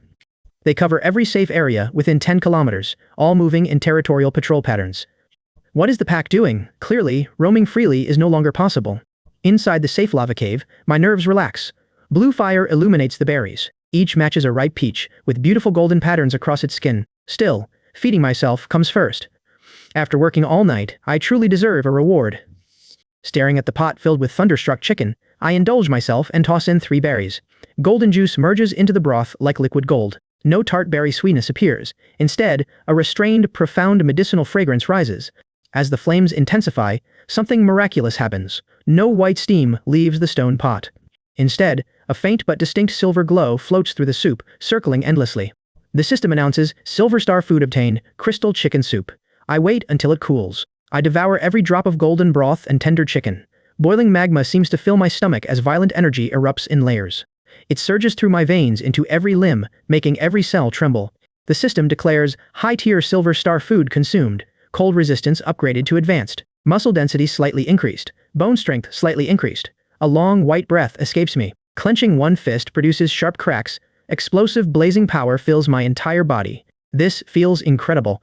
Though viewers cannot taste it, white steam rising from my body sends the livestream comments into an uproar. Silver Star food is overwhelming. Leon is indisputably the best at making it. Across the nation, over 10 million viewers celebrate their pioneer growing stronger. Strength means more resources, helping everyone on the home planet live better. After eating fully, I check the rankings while the blizzard continues outside. I quickly calculate, with the pack mobilized in force, outside is certainly dangerous. Uploading every supply guarantees the top 3. The camouflage cloak makes careful hunting possible. That still leaves me a chance at first place. Then I smack my forehead. The legendary survival blind box. Where did its airdrop land? A powerful legendary tool would make ranking and hunting much easier. I immediately enter the system to check its coordinates, but something catches my eye. The intelligence counter has reached 15, and a strange dark red symbol sits beside it. Focusing on the symbol, I watch several lines of golden text appear before me. A major event is imminent. Spend 15 intelligence points to predict and simulate it. Those 15 points took several days to accumulate, and spending everything does sting slightly. Only slightly though. I have enough food and no plans to leave, so I can rebuild the points. I select yes, and an invisible hand suddenly yanks my consciousness from my body. Golden data surges from my vision, scattering into countless particles as my viewpoint rises. It pierces rock, snow, and the night sky, stopping 10,000 meters above. The words, "world simulation," emerge while my intelligence points steadily drain away. Looking down, I marvel at this deity-like view. The blizzard freezes and the frozen tundra becomes gray-white lines. A writhing gray cloud catches my attention, and my viewpoint plunges rapidly toward it. It is a herd of over 10,000 giant horned mammoth sheep, each built like an ox. Thick gray wool covers them and enormous spiral horns crown their heads as they migrate. A wolf howl shakes the air, perfectly audible even from this impossible overhead perspective. 3 white clouds flank the herd, 3 blood demon wolf packs hunting together under 3 kings. Hundreds of wolves slice precisely toward the herd's waist. Their recent activity finally makes sense, but the next sight numbs my scalp. Their mouths release no harmless white breath. Real energy surges out, forming countless crescent blades. The blades gather overhead and rain upon the sheep, revealing the difference between monsters and beasts. Blood soon stains the snow. The lead ran accelerates, stretching the rounded formation into a rectangle. The old, weak, sick, and young fall behind, and the 3 wolf kings seize their chance. One wolf king repeats its trick. An ice wall erupts, trapping over 1,000 stragglers. The main herd escapes, leaving the trapped sheep to a chaotic feast of tearing and resistance. Amid the chaos, several rams lead over 100 sheep through, fleeing northeast blindly. Only 4 intelligence points remain, and the image flickers, but instinct marks these sheep as crucial. At the final moment, I see them charge onto a strangely smooth stretch of ground. Ice cracks repeatedly beneath their charging weight. Over 100 plunge into the lake, struggle briefly, then freeze into statues. Only several slower sheep escape. Their coordinates appear: the frozen lake resource area, 15 kilometers southwest of my thermal cave shelter. My awareness snaps back. Over 100 first-tier monsters, each weighing more than 1,000 kilograms. Claiming this windfall could put the legendary Overlord Bao for first place within reach. It is late on my 28th night here, with under 30 hours before rankings settle. Instead of hiding inside, I pack dried meat, fasten my camouflage cloak, and mount the snowmobile. The snowmobile charges into the blizzard, and the shocked live stream audience immediately erupts. Has he lost his mind? Wolves are everywhere. Come back. They expect me to survive on reserves, but I choose this gamble. The metal wall stays behind to reduce weight. Tonight, speed is all that matters. 3 ice crystal fruits rest inside my coat, ready to restore energy at a critical moment. My camouflage cloak and the snowmobile's silver coating blend into the storm, while intelligence tracks nearby creatures. Like a ghost, I race to the dark frozen wilderness, watching the coordinates and calculating my route. I drive onward at full speed, grinning. Before dawn, I can reach the lake. Several hours later, I reach the frozen lake resource area. This blizzard feels warm thanks to advanced cold resistance. Without it, 2 hours bring me down. After one breath, I open panoramic replay. A deity's eye view overlays my retina, unnerving me as empty snowfields spread out below. Hundreds of horned mammoth sheep race toward me. Damn, that's terrifying. I inspect the ground beneath me. This position avoids the herd's charge, sits near the ice, and offers open sightlines. Then I remember the prediction, and cold crawls down my back. I'm too weak. Humans are paper-fragile beside wilderness creatures. I recall Iris in the mysterious hall. Becoming Iris's frost envoy would grant cold immunity and greatly strengthen my body. My eyes sharpen with wild ambition because first place offers a legendary attack. That weapon lets me hunt the snow demon bear. Apocalypse's impact remains unknown. The stronger I become, the less trouble awaits, unaware my actions are already watched. Elsewhere, Reed sees Leon digging and relaxes inside Doxia's intelligence agency. He found it. Pinpointing this place across more than 10 kilometers of snow is simply miraculous. Reed carefully checks the coordinates against a map, then pushes up his glasses. Under 100 meters from the lake, this sheltered shore camp restores his temperature. Ryan clenches a small fist, his eyes bright with anticipation. He's going fishing. He never forgot this major resource site. He missed the animal last time though. He's strong, and the ice is thick. Rare fish could raise his ranking. Even enough iron-scaled snakeheads could lift him through sheer quantity. Reed nods in agreement. The observer says, "Patience offers the safest, most efficient, final 24-hour miracle." Sadly, rules arrive after his departure. With reserves, a top 2 finish remains possible. Ryan waves dismissively. Those reserves ensure long-term survival. Don't sacrifice much for little. When you become a leader, you'll understand. After that, Reed rolls his eyes. Who just beat his chest, called Leon hopeless without training him, and threatened a wilderness reckoning? He never trained Leon at all. Elsewhere, the Wilderness Commentary Center begins broadcasting. The world's most impartial commentary platform draws hundreds of millions daily for its analysis. Today, with the Apocalypse contest approaching Doxia's 8th Pioneer cohort, the audience swells. The broadcast passes 1 billion views just after starting, and its audience keeps surging. Black-haired host Yara faces the camera. Regrettably, 5 minutes ago, 4th-ranked Exiwei, representing his country, suffers a grave crisis during his climb. While climbing a cliff, he meets a thunder eagle flock, fights back, then loses footing and falls. His vital signs are gone. The livestream erupts as lamenting voices rise everywhere. Ranking's cruelty stands exposed. At the final moment, one misstep becomes a bottomless abyss. After composing herself, Yara continues, every nation's pioneers are pushing on this final day. Competition is fiercer than ever, except Luke remains first. The second-ranked explorer dives into the frozen sea. Doxia's 8th pioneer cohort performs well. Daisy battles a top-tier first-order magical beast, a true contest of endurance and skill. Praise fills Yara's voice. This female pioneer has fans spread across the globe. However, Daxia's highly anticipated Ice King, Wyatt, now undertakes his dangerous second infiltration mission. This reckless gamble is unwise. Hopefully, Wyatt does not become another Shiwei. Her voice carries concern while remaining unmistakably professional. Finally, consider Leon, creator of miracles. He stops traveling and digs beside the lake. Exactly, this ice earns him the legendary chest. A tactical diagram appears on screen.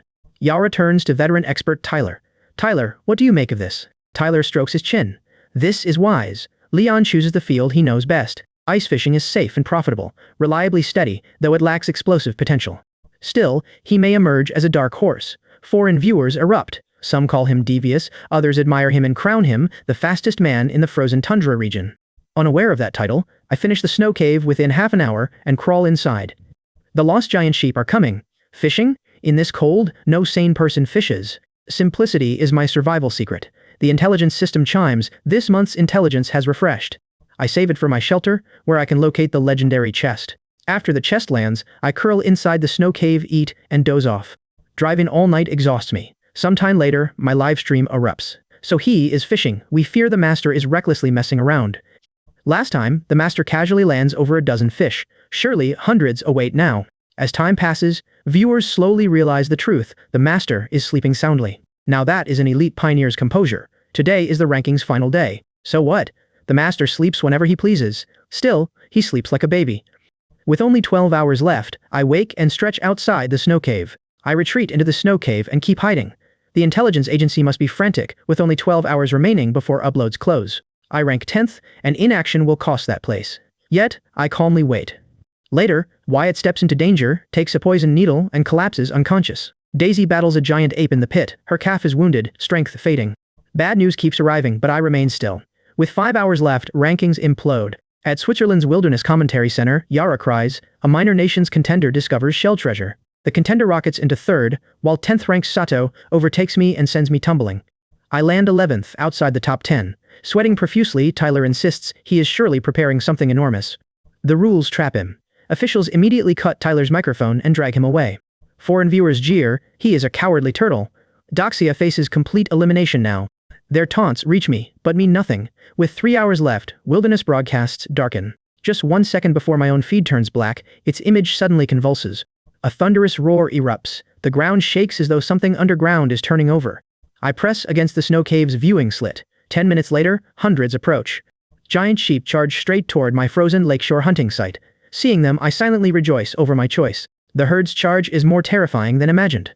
A colossal crash splits the air. The ice cannot bear their weight and collapses. The leading sheep cannot stop. Heavy impacts mingle with cracking bones as those behind bulldoze through the front ranks. They ram the front ranks into the lake, instantly creating a scene of carnage. My scalp prickles as I watch. The struggling giant sheep slow, then freeze solid. All become frozen in the lake. A lucky few linger on shore for minutes, then scatter. I stay hidden. The ice remains fragile. 1 hour later, the storm stops, and icy moonlight spills across the frozen surface. The shore is terrifyingly quiet. Emerging from the snow cave, I face the spectacle. My heart races. Hundreds stand sealed in blue ice, terror in every eye. My heart leaps, nearly 1,000 pounds each. Over 100 sheep yield at least 100,000 pounds. Guarding this much meat is clearly beyond me. Uploading it to my nation is best. Otherwise, beasts claim it soon, yet the screen never confirms a successful upload. Either these sheep still live, or someone owns them. A chill grips me. Scanning around frantically, I soon spot a fresh, faint green trail across the snow. The wolf trail leads me to a huge frozen ram, where I suddenly stop. Behind that giant ram sculpture, 2 ghostly green eyes stare directly at me. Before I can react, the enormous wolf howls, lunges, and blankets me beneath its shadow. One hit could pulp a person, yet somehow the massive beast misses me entirely. My light refracting camouflage cloak shifts its target half a meter from my actual position. That miss gives me an opening. Activating divine gaze, I clearly see its vicious glare. Its nose twitches, saliva hanging from its fangs. If not now, then when? Planting my feet, I twist my waist, using momentum to whip the shovel around. The shovel smashes into its face with a thud, warping its roar as I strike the fragile bridge of its nose. Wanna hurt me? No chance. It lands thrashing its tail. Without my retreat, the savage sweep certainly catches me. 2 seconds later, it shakes its head, spraying bloody mist, its gaze vicious again. Wilderness creatures are terrifyingly durable, but its next glance finds me vanished under camouflage. Breath held, I blend into snow. Human-like doubt flickers through the wolf's eyes. Then it spots my alloy shovel hanging 5 meters away and creeps within 2 meters. It pounces, and when it bites the shovel, I appear upper right, driving my bone spike toward its right eye with all my strength. My spike enters its eye, a kick drives it through the eyeball into its brain. With a muffled groan, it whips its head, knocks me flying, then falls lifeless. The system erupts inside my head. Acquisition: 1 rare first-tier blood demon wolf, 49 fine and 78 ordinary first-tier giant, horned sheep, totaling 114 adults. 7 lambs. Climbing onto the ice, I look down. Damn, what a fortune. Each can sell for over 30,000 on my home planet, multiplied 10,000-fold, that is 300 million. Then the national fortune rankings suddenly refresh before my eyes. Each nation gains a gold-red chosen badge. Its absolute core receives powerful support. Scanning the list, I find Luke first for his country, the coastal pioneers second. Kaka ranks 3rd, Daisy 5th, and Wyatt 8th. The rival nation also appears. The rival pioneer ranks 10th. Daisy and Wyatt seem surprised that I am the chosen. Their surprise quickly fades. While studying the rankings, I suddenly notice movement beside my feet. A lamb glares up. How are you still alive? All 4 legs are iced in, and despite struggling, it is about to freeze stiff. A wary bleat answers me. Choosing to spare its life, I lift my shovel. At its feet, I hammer hard. After several cracks, the ice quickly breaks open. The lamb shakes free, leaps from the water, and stays beside a giant sheep, bleeding. Fine, take a few minutes. While it watches, I rest before uploading the giant carcasses. The rankings also display information about the chosen, and honestly, that surprises me. During the blackout, before the herd arrives and while I rank low, my nation still correctly identifies me as its chosen. The leadership truly has vision. Standing up, I select the option to upload supplies. As giant sheep carcasses upload, the ranking points race upward. Only 5 seconds pass. My rank rockets to 2nd worldwide, while my supply score keeps surging upward. I am only a fraction behind Luke while the lamb watches, head tilted. It bleats non-stop, so I tease, stop looking. I uploaded your kin for points. Soon, the system chimes. 1 glance leaves me stunned. I've taken 1st place. My score keeps rising every single second without slowing down. After the last hostile wolf uploads, the entire commentary center falls completely silent.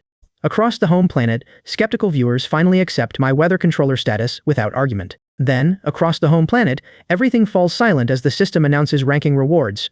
The deceased contender fails to survive, but his uploaded supplies preserve 10th place. That 10th place finish earns a multifunction backpack and a rare healing potion. His nation also gains a 1% environmental improvement. At the same time, Wyatt's and Daisy's rewards arrive, raising our nation's natural environment by a full 7% in total. In all, our nation claims 3 of the top 10 pioneer rankings outright.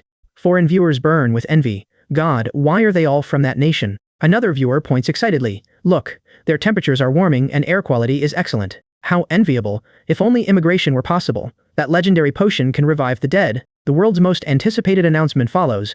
I earn a legendary conqueror bow for 1st place. Our nation's natural environment rises to 40%, stunning viewers across the world. Viewers everywhere finally understand why the pioneers fight so desperately for these rankings. The national fortune rewards alone are immense, never mind the survival artifacts and rare potions. Before their amazement fades, rainbow auspicious light crashes from heaven into our nation. A miracle appears. The bitter northern cold vanishes completely, and the southern heat disperses too. Citizens in thick down coats suddenly sweat, then walk outdoors in single layers. Elders' asthma improves, and though crops remain impossible, water cleanliness reaches world's best. People worldwide nearly choke completely on envy. With every earlier improvement, is that nation creating an earthly paradise for itself? Settling there sounds wonderful. Please let the whole country return to the motherland's embrace. The 56 ethnic groups will surely welcome one more. Our nation's viewers grin broadly. So this is improved national fortune. Mountains and rivers are remade within our lifetimes. Across the nation, citizens cry, "Thank the pioneers, thank the nation." Bureau leaders weep. This moment is long overdue. Evan's eyes brim with tears after advanced civilization arrives. Our practice of refusing to abandon a single citizen once lowered our ranking. Yet that resolve produces national heroes like Leon, Daisy, and Wyatt today. Persistence pays, but this is temporary. Our nation must plan the apocalypse contest. Before Evan finishes, another system alert descends, announcing a special condition worldwide. Your total score exceeds the combined total of the top 100 pioneers. Additional mythic reward, the title Supply Sovereign, granting 1 daily manifestation anytime and anywhere. Also, 1 mythic survival blind box. Hearing this extraordinary reward announcement instantly leaves my entire body frozen in place. A mythic title. This is incredible. Now existing supplies can materialize anywhere, anytime. No more dragging prey. The foraging forest held thousands of pounds in berries. With this title, every berry comes away unwasted. Those wolf corpses require uploading. They are too bulky to carry, and their kind is vengeful and scent-sensitive. Bringing corpses to my shelter prevents future journeys. Imagining dozens of wolves surrounding its entrance makes my scalp tingle. A rainbow-lit virtual treasure chest appears, and I excitedly rub my hands together. It could even contain an RV, but the delivery distance leaves me completely dumbfounded. 20 kilometers? That's absurdly far. Is this advanced civilization messing with me here? How am I supposed to find it? Then I remember my intelligence device. Never mind, the distance means exercise while I wonder what treasure waits inside. Before that thought settles, the system announces delivery, and 2 piercing whistles tear across the sky as crossing meteors descend. The rainbow streak curves away and vanishes. A golden meteor trails fire behind it. It crashes straight toward me with brutal precision, forcing me to leap backward. A colossal water column erupts, then ice chunks and strange fish rain down. Rushing closer, I find a hole over 10 meters wide smashed through the ice. The golden light sinks to the lakebed while the land beside me trembles. My mind blinks. My legendary survival blind box is at the bottom of the lake. Damn it, I have to retrieve it. The system opens at once when I demand, refresh my survival intelligence now. Golden text flashes across my vision. Special resource discovered, a horned horse sheep nearby. Feed it 2 portions of rare plant or fungal resources to tame it. Undressing stops. What? The legendary box lies 17 meters away, inside the ice hole. I turn toward the lamb. Its innocent blinking makes the absurd situation genuinely funny to me. Somehow, taming this lamb now takes priority even over retrieving my legendary blind box. After hesitating briefly, the box can wait for now. Taming this creature changes everything. It can become my pack animal and provide wool, unlocking animal husbandry technology early. I remove my camouflage cloak and painfully pull 2 ice crystal berries from inside it. In my hands, plump berries absorb essence and can become silver star food. They greatly improve physical fitness and are precious to me right now, but nothing ventured, nothing gained. Holding both berries to its mouth, I ask, want some? Its tongue flicks out, swallowing both berries before I can even react properly. Immediately, its dusty baby coat falls away entirely, replaced by thick, dense fleece. Its body visibly swells from waist high to nearly the size of a donkey. Most astonishingly, a complex golden pattern suddenly appears across its tender young horn. It grows like fertilizer-fed grass. The lamb sneezes, then shakes away its trembling. Its gold-patterned head rubs my leg now, eyes filled with dependence on me. A taming success notification appears on the screen, filling me with an immense rush of delight. So any creature can be tamed with enough resources? That's almost too easy. Then I remember the flock's leader from my simulation also bears a golden horn. Could this abandoned youngster become their leader if I raise it properly? Definitely. Its thick back feels wonderful beneath my hand, so I try climbing aboard it. The attempt fails, sending us both crashing onto the ice beneath us. The lamb bleats plaintively. Its frame still seems a little frail, and riding feels worse than snowmobiling.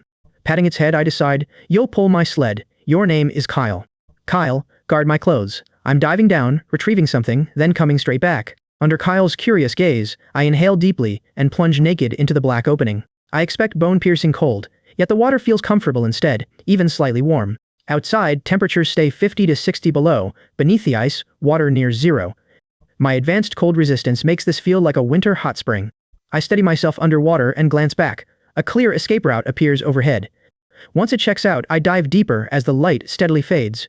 Eventually, everything turns pitch black, deathly still, without even the sound of moving water. Anyone else would panic, but my view suddenly changes as crisis intelligence updates. A buzz signals automatic underwater detection, and the darkness instantly falls away. It becomes pale blue sonar. Startled by this change, I quickly test the ability. Across the underwater crisis radar, colored points of light swim back and forth. Yellow marks harmless little fish, while occasional dark red clusters reveal aggressive, larger fish. Golden streams move slowly through lakebed cracks, and my pupils immediately contract. Those are ice condensation fish, rare resources that strengthen the body. Excitement surges like discovering a new continent. This trip is worthwhile. Honestly, without crisis intelligence, I cannot see these fish swimming right under my eyes. The depths are utterly black, so I suppress my urge to catch fish barehanded. Following the guidance, I race toward the green marker buried in lakebed mud. My first place reward cannot be lost. Reaching it, I grip the chest, but water resistance compounds its already heavy weight. Dragging it upward is exhausting and risky, so I adjust my position underwater. Finding the chest's latch, I press lightly. With a click, the lid springs open. Bubbles pour upward, revealing a faintly golden weapon secured perfectly inside its recess. I grasp the icy, surprisingly heavy bow, using its metallic glow to inspect it. Not a traditional bow at all, but study must wait. Clutching it, I swim steadily upward. Only 5 minutes pass, yet the ice hole already bears centimeter-thick crystals. A light poke from the Overlord bow shatters them, letting me surface. The air cuts like knives, but my purified body barely notices the cold. Under the bright moonlight, I examine its matte black alloy frame and familiar design. It matches my snowmobile's mechanical style, with precise hydraulic pulleys joining the limbs. Its bowstring is an extremely thin but remarkably strong cable. More astonishingly, both ends are ground into sharp, diamond-shaped razor-cutting edges. Understanding instantly, I flick my wrist, triggering the mechanism. Both limbs reverse and close. The giant bow becomes a 6-foot double-bladed spear. Bow at range, spear up close. These are the Overlord bow's two forms. The lighted, I swing it twice underwater. Its streamlined design makes water resistance almost negligible. Amazing, no wonder this is the first-place prize. It is effectively 2 weapons. Taking a deep breath, I carry the Overlord bow back toward the lake bed. Soon, a golden streak swaggers overhead, a plump ice condensation fish. Unaware of danger, it drifts on. Driving from my core, I thrust through the water. There is no flourish, only strength and speed, but I miss. Sensing danger, the fish evades the lethal strike. It easily slips aside, becomes golden light, and dives deep into the lake.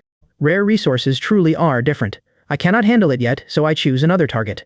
A minute later, a dark red fish crosses before me, and the scene suddenly slows. Before the large fish can flick its tail, the sharp blade pierces straight through. It thrashes in pain, then goes still. Nice. Handling ordinary fish is no problem. The small fry poses no problem. I take my catch ashore and dress. While I dress, Kyle stares at the frozen fish, wondering what it is. Walking over, I pat his head. Let's go home. The fish measures 40 centimeters. It weighs 3 jin, the meat and liver, ground up, can feed Kyle. I only take 2 steps before stopping.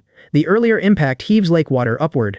Many fish now lie on the ice. I grab one frozen gray fish. What an unlucky fool. You'll make good soup. Kyle catches on, digs out another fish, then proudly carries it to me. I sigh. Kyle, you're a sheep, not a dog. Find any escaped fish. Taking that as praise, Kyle pivots on his hooves and eagerly resumes hunting. Watching him, my head buzzes. Are all wilderness world creatures really already this clever? Making him work later may take effort. Kyle eventually retrieves over 10 fish. Together, the frozen little fish yield 15 jin of meat for my snowmobile rack. The fish fit on the built-in rack. As I return, the blizzard intensifies. Half reclining in the driver's seat, I pedal furiously, my legs spinning like wheels. The gears help, but riding against the wind with 15 jin exhausts me. Sweat covers my head when gray lightning streaks past. It's newly evolved, Kyle. He bounds gleefully across the snow, racing ahead before doubling back repeatedly again. Beside the snowmobile, his golden-horned head tilts, innocent eyes fixed upon me again. His gaze seems to ask, "Why are you slow? Haven't you eaten?" My temple throbs. I decide that Smudge Sheep gets harnessed to the snowmobile once we return home. Like other pioneers, I check the updated national rankings. First place remains mine. Complacency is dangerous, because several blood-red warnings now blaze across the light screen. The panel has changed considerably. The full new explanation immediately catches my attention. My physical capabilities are roughly 4 times stronger than upon entering the wilderness world. Most impressive is my spirit, nearing 60 points thanks to the Frost Festival's blessing. By home planet standards, my overall physique has reached the exceedingly rare ace level. Very few pioneers reach this level. Doing it within 1 month feels excellent. My hardworking hands and slight intelligence advantage deserve credit. Then my gaze drops lower. A glowing news section waits below. Apocalypse contest stage mission, Iris's Apostle. The wilderness world contains Iris's ruins. Explore them and discover how to worship Iris. Any pioneer who successfully becomes an Apostle Guardian receives a mythic tier reward for succeeding. Unlike the previous contender's mission, every pioneer can participate in this new one. My heart pounds twice. The survival blind box proves mythic items' immense worth. This reward isn't random. With the right method, it's treasure waiting for me to bend down and claim. The Overlord Palace is an exception. Next reward, I avoid seas like that entirely. Ruins are free to explore, but other pioneers face a dark, unknown wilderness world. Even if they find ruins and withstand Iris's trial, they cannot understand its writing. They must research its drawings themselves, or consume their nation's vast resources, trying. My intelligence system makes me different. I already know the correct answer. Charge ahead. The plan is perfectly clear, yet I also know it won't be easy. The second tier bear remains a problem, so I target the other legendary chest. I plan to upgrade God's Gaze, practice swordsmanship, and gather intelligence through kills. A legendary survival blind box and frost lotus hasten my advancement considerably. Though I kill an elite wolf alone, I remain far from safety. To survive here long-term, I must grow stronger, or even sheep will mock me. I glare down from the headlight. Kyle, keep staring and I'll stew you. Kyle merely shakes his head, then launches away and splashes my face with snow. Meanwhile, pioneers across the wilderness react very differently to the new version. Elsewhere, Luke points skyward, cursing, "This rotten mission is clearly only for legendary pioneers." With an average physique of 62, he knows the mission remains beyond him. He packs to relocate, sensing both danger and opportunity in the next region. He studies the empty thermal cave and grins. This decision only happens because of Leon. Hopefully, next month brings another surprise. Now, it's time to claim that Titan armor. On the coast, the coastal pioneer helplessly watches the raging sea, anguished that his legendary prize has also fallen in. At the mine, the pioneer calmly strokes her rare backpack, physique averages 35. 35 isn't much, but this is first tier. Next month, the top 2 is mandatory. The backpack extends their range and ore gathering. The apostle mission barely matters. It can wait. Inside a dark forest hollow, Wyatt tightly clutches another rare backpack. Inside the hollow he blurts, "Killing an elite wolf alone? Youth certainly helps." His average physique is only 30, stirring anxiety. Next month, physical improvement comes first. That beehive demands another visit. Meanwhile, results vary sharply among lower-ranked pioneers. Joy and sorrow spread as most immediately use their body-strengthening liquid to improve themselves. Stronger bodies offer better chances to hunt magical beasts, creating a positive cycle. Meanwhile, a mutton storm hits the home planet. Evan faces the assembled generals. Evan addresses them, "Comrades, Leon has sent us a gift, nearly 1 million sheep." His voice stays steady and powerful. Tests show long-term consumption greatly improves bodily function. This meat is a strategic resource. How we distribute it is a major problem. The chamber falls silent. Every general waits for Evan's instructions before making a sound. Without hesitation, Evan sweeps his hand out. 3 orders. First, this must benefit everyone. Prioritize schools and families with children. Strong youth strengthen the nation, improve everyone's fitness. Second, reserve these elite development supplies for the Pioneer Academy and Special Operations Forces. The next Pioneer cohort must possess the strongest, healthiest bodies we can produce. Send our well-fed soldiers to the wilderness as the Apocalypse Bearer's strongest assistants. A sharp glint enters Evan's eyes, and his tone chills. Finally, release some internationally. Demand rare minerals and biotechnology. Give them a list bearing one clear message. For beast meat, trade us technology we lack. One update, the next pioneers deploy in 2 months. The generals trade baffled looks. New slots are opening after only 3 months? The advanced civilization is accelerating everything. Evan pauses, then adds, "This is good. To better support the Apocalypse Bearer's development, we must choose a suitable observer. A communicator. Everyone cast your votes. Meanwhile, I remain in the frozen wilderness. On the frozen wilderness plateau, bladed snow painfully scrapes my flesh. Near dawn, I slowly stop the snowmobile and carefully steady my breathing. Despite hiding our trail, the wolves still mark us as prey. Escape is impossible. Kyle's instincts demand immediate flight, but he stays because I am beside him. He stops beside the snowmobile, trembling violently, while I raise my head and look. 3 enormous adult snowwolves silently trail the snowmobile in a triangular hunting formation. They do not attack yet. Rolling, thunderous growls continually rumble deep inside their throats. Their anxious eyes gleam with cunning coldness. The largest leader bears a scar over his left eye and looks far fiercer. Trouble. One hand finds the tyrant spear, the other darts inside my clothes. I have my last ice crystal berry with my teeth, swallow, then hurl the remainder. Split up and run now.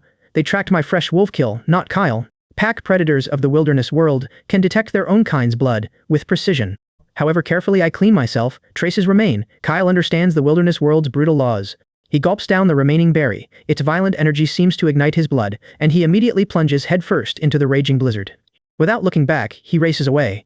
Greed flashes through the one-eyed leader's gaze. The berry's energy makes Kyle irresistible. With a low growl, the leader immediately turns. He chases Kyle, an enormous advantage. Saving and taming him now pays off. Otherwise, 3 snow wolves surround me, drastically reducing my chances of surviving this encounter. The swallowed berry half becomes a hot current, surging wildly throughout my entire body. My vitality and every physical attribute rapidly rise. I dismount and tighten my grip. Gripping the tyrant spear tightly, I face 2 adult snow wolves looming before me like gray-white hills. The visual pressure of confronting such wilderness predators almost completely crushes my resolve. They are wolf-skinned killing machines, each comparable in size to a full-grown Bengal tiger. Worse, they are exceptionally intelligent, taking positions 10 meters apart on either side. The larger wolf on my left crouches low, his green eyes locking onto me. He tracks my faint outline beneath the camouflage cloak, while the right wolf circles. He sways deliberately, splitting my attention. Then the male on my right moves first. His hindleg muscles contract violently, storing immense force. Instinct identifies this creature as the killer who must die. The giant wolf launches like a runaway heavy truck, carrying the blizzard with him. In an instant, he reaches me, jaws wide enough to crush my skull. His maw closes in, and I instantly activate Divine Gaze. The world suddenly changes. Snow freezes. At the final instant I lean left and evade the killing bite. This is more than evasion. As we cross, I do not swing the spear. Instead, I viciously raise its blade, exploiting the giant wolf's tremendous forward momentum. The sharpened spear point catches his exposed flank and rips a brutal gash along it as he passes. He leaves a long, bloody trail across the snow, but my balance remains unsteady. The fully prepared snow wolf on my left instantly seizes that fatal opening. Apex predator teamwork, the first feints, and the second strikes before my strength returns. A foul gust hits before I recover. Divine Gaze shows the claw's path, but my body cannot match my awareness. Since escape is impossible, I choose to fight. Ferocity flashes in my eyes. Gritting my teeth, I abandon hope of escaping unharmed, wrench my torso, and block his claw with my left arm. With my right hand, I drive the spear into the airborne giant wolf. Two muffled impacts sound together, and the blow launches my whole body sideways violently. I crash heavily beside the snowmobile, my camouflage-down jacket ripped apart completely. 3 bone-deep claw marks gape open, and blood instantly drenches my torn sleeve. Worse, I clearly feel my arm bone cracking, my gravest wilderness world injury yet. The ambushing snow demon wolf fares no better, staggering after it, lands hard. A bloody hole pierces its chest where my desperate spear thrust strikes home deep. It misses the heart, but punches through muscle, blood steadily soaking its fur. The blood quickly freezes crimson as the blizzard roars, yet everything falls silent. The 2 wounded wolves and I form a triangle, locked in a deadly standoff. Neither side dares move first. Then, the national fortune system suddenly sounds a warning alert. The screen's notice leaves me helpless. I nearly joined today's death toll myself. Back on the home planet, my live stream returns, instantly chilling billions of viewers awaiting congratulations. The orderly congratulatory barrage erupts into chaos. Is this entirely the wrong channel? A viewer shouts, "Leon faces 2 blood wolves." I remain unaware of broadcast. Both wolves are bleeding now, their wounds staining the snow bright red beneath. Their eyes stay fixed on me while I brace against the snowmobile silently. Rising unsteadily, I see fear and suspicion enter their wary eyes at last. I gasp as agony drills through my left arm, but by damage exchanged, I win. Then something strange happens. Undigested ice crystal berry energy stirs. As if sensing danger, it suddenly erupts with a violent medicinal force inside. Visible white steam pours directly from my wound. Without reacting, I glance down. The bleeding claw, marks clot and scab at absurd speed. Bone pain fades. Numb, itchy tingling replaces it.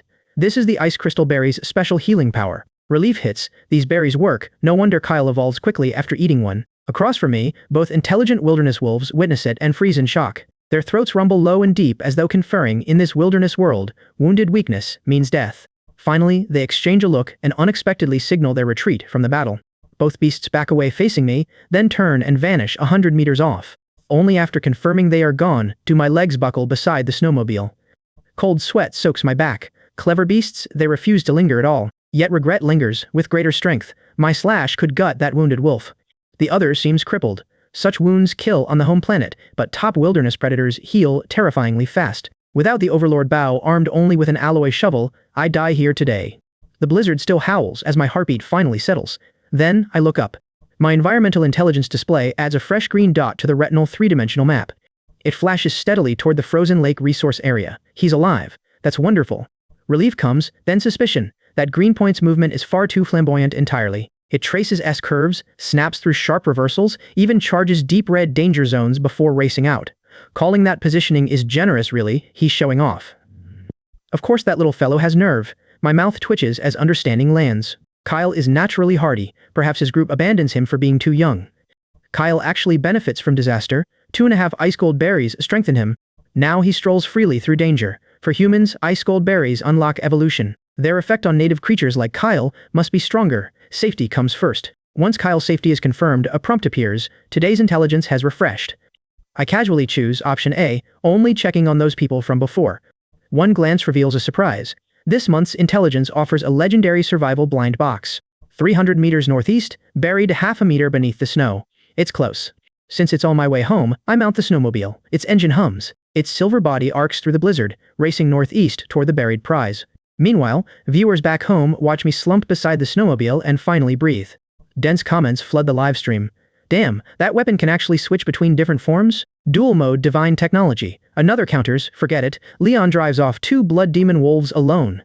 A viewer cries, so much blood. Poor Leon, his rare defensive camouflage cloak is ruined. Nonsense, those are 2 adult blood demon wolves, anyone else would already be dead. For a moment, Leon seemed lost. Who says his flock was simply found? He clearly wrestles it from wolves. Countless viewers stare at my wounded arm. They finally understand, pioneers risk their lives for every bite of giant-horned mammoth mutton.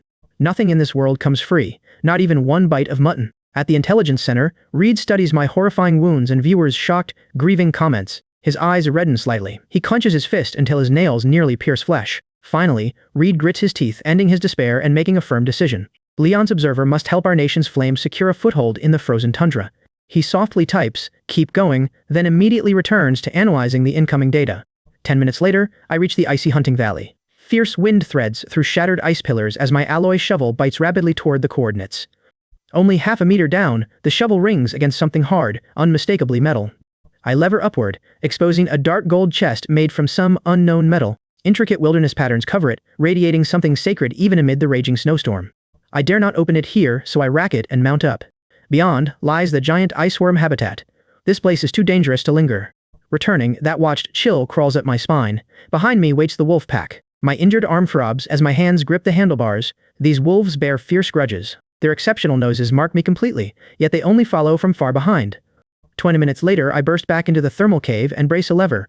With tremendous effort, a huge square slab of sharp ice shifts across the entrance fissure.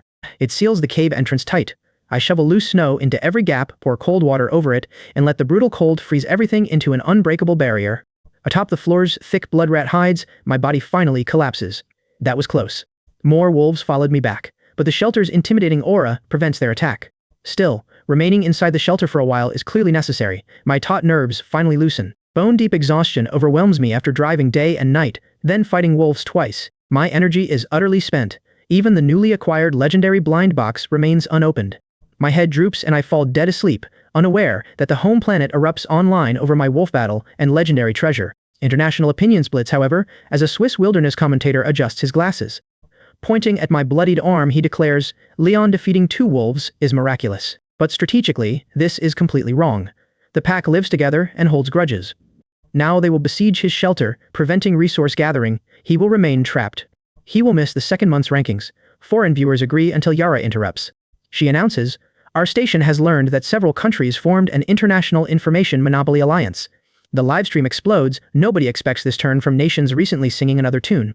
The commentator erupts, at humanity's life or death hour, monopolizing knowledge is selfish, short-sighted cowardice. It profanes every pioneer's spirit. Your prejudice targets Leon and his entire nation. The critic unexpectedly defends Leon's nation first. Comments freeze as the alliance emerges. Across the world, nations mobilize, while I remain asleep inside my thermal cave shelter. When I finally wake, my lips are cracked dry. I brace myself for water. Agony shoots through my left arm, forcing a sharp gasp beneath the cave's glow. The bleeding has stopped, but 3 bone-deep claw marks still throb violently. Without my weapon, this ends badly. I lift the spear and feel its freezing blade. With a click, it transforms into a bow. Greater reach means greater strength. Arrows might prevent injury. Its effective range is only 300 meters. With 4-fold strength and divine gaze, every shot lands within 100 meters. Testing my left arm brings another grimace. The severe damage leaves it powerless. For now, it needs rest. The pack cannot breach my shelter, but waits outside.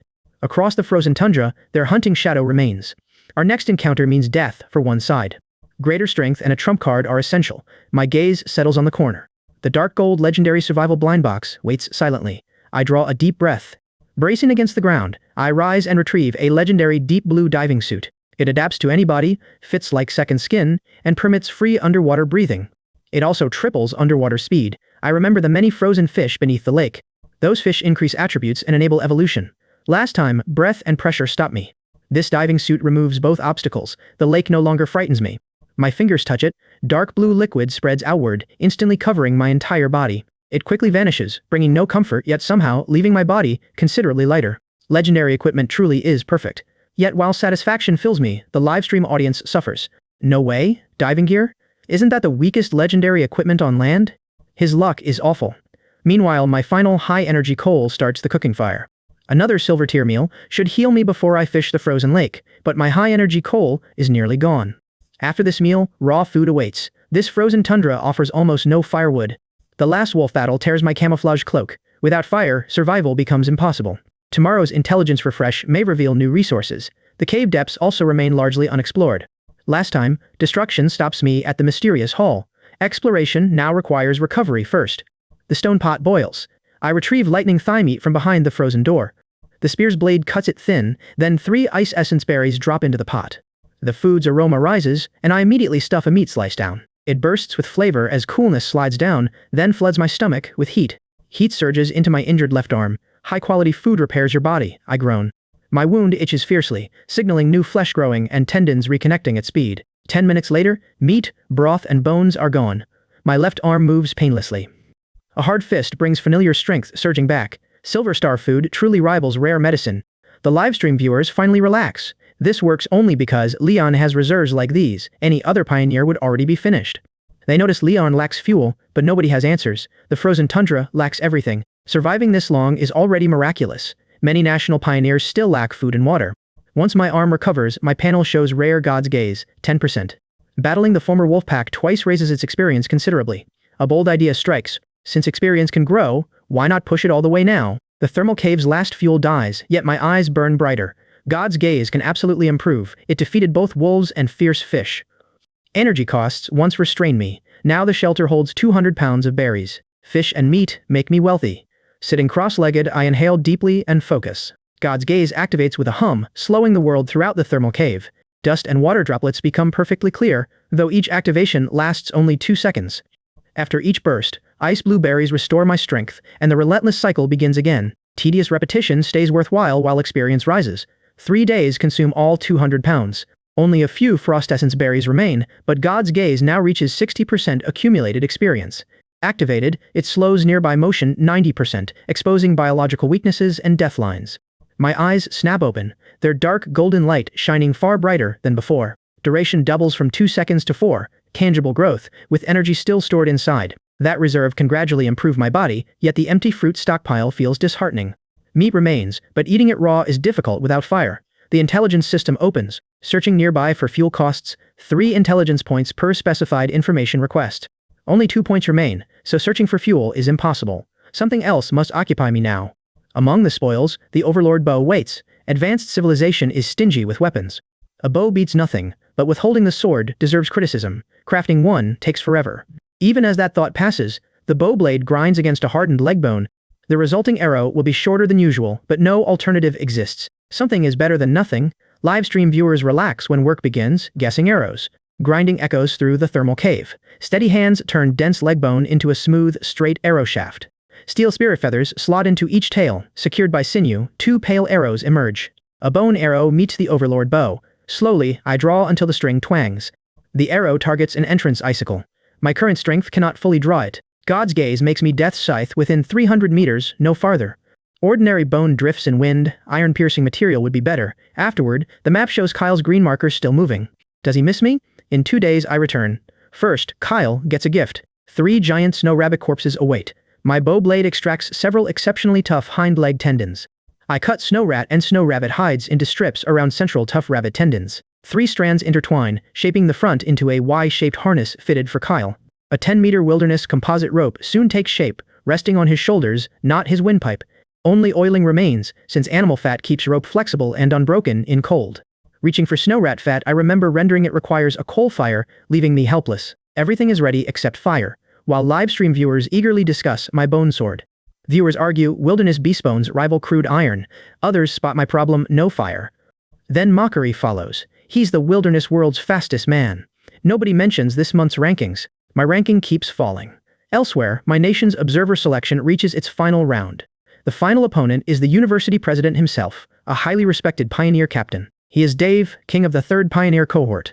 One trouser leg hangs empty, without a prosthesis, yet he stands straight. Reed sighs. This rival looks formidable. The nation truly values Leon. Meanwhile, at my shelter, intelligence points refresh to 3, again. With 3 points available, I choose environmental intelligence and order the system to detect energy. My vision blurs, pale blue radar waves spread outward with me at their center. They form a 3-dimensional holographic map, clearly revealing the surface and underground caves. Pale yellow flame markers identify fuel, including a withered dark tree northwest above ground there. Its burn value is low, and snow buries it, making retrieval pointless anyway. Scanning downward, I find 300 portions of damp moss inside the thermal cave. Its burn rating seems usable, but its location shocks me. Iris's mural itself? Absolutely not. Am I supposed to gouge Iris's face and still sleep peacefully? As the radar reaches the deep western fissures, a beep suddenly turns markers black gold. My pupils contract. Vast, high-quality coal deposits shine together with absurd burn values. What an unexpected discovery. I grab my alloy shovel and backpack, rushing deeper. Second-tier demon bats remain asleep, making the route almost indulgently easy. Passing Iris's mysterious hall, however, I stop in my tracks. I find crystalline liquid beneath the mural of 100,000 spirits. Divine dew improves cold resistance, and this little is Iris's kindness. I gulp it. The icy liquid enters my throat, becoming gentle power that nourishes my body. The reaction is milder this time, yet it ignites the remaining power within me. My skin reddens, white steam expels impurities, bones crackle, and muscles tighten visibly. System notices cascade across my vision. Strength, constitution, and spirit each rise 8 points, while cold resistance rises 20. Then drowsiness returns, and I fall asleep again. On the live stream, viewers erupt, "Damn, is Leon cultivating immortality? Why is he steaming? Is this the legendary marrow cleansing? We thought the divine water worked once, but it's a spring. Who claimed Leon's shelter was unimpressive? Come speak now." While I sleep soundly, my consciousness drifts elsewhere, beyond the frozen tundra region. An immense ancient temple surrounds me, with towering ice pillars and mirror-bright floors. Flowing galaxies reflect below. This cold is spiritual, freezing the soul itself solid. I start trembling again and immediately call, "Iris." Her cool sigh in answer pierces straight through my soul. "Leon, hurry. We're almost out of time." Her words instantly shatter the dream. With a jolt, I bolt upright on the bone pile, panting hard, drenched in cold sweat. My body stays warm, yet my soul nearly freezes. I stare at the mural. This is no illusion. Iris is urging me to change classes. A dark purple alert lights my eyes. Iris's favor granted, wolf hostility erased. After a day and night retrieving coal, firelight finally returns to the thermal cave. It illuminates my focused face. Coal changes everything. Every task becomes much easier. Over the coal fire, blood rat fat bubbles steadily inside my heavy stone pot. Meaty aromas tinged with scorching fill the hall, but one worry remains. Could it wake the sleeping Tier 2 demon? Repeated checks prove my fears unfounded. Branching tunnels divert the airflow so no scent reaches it. Now comes oiling. I lower my braided composite rope into hot fat, soak it, then dry it. The stiff hide turns supple and strong. Kyle's gift is finally complete. Back beside the fire, my hands turn the smoked meat as that freezing dream returns. What am I too late for?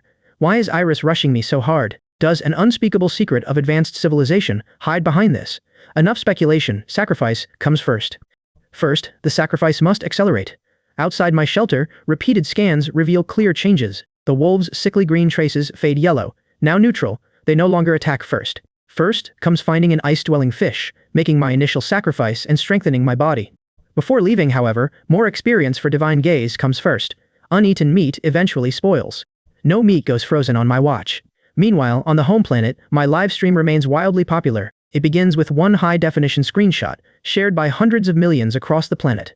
Its bold red headline asks, "Who rules the wilderness?" I grip an alloy shovel.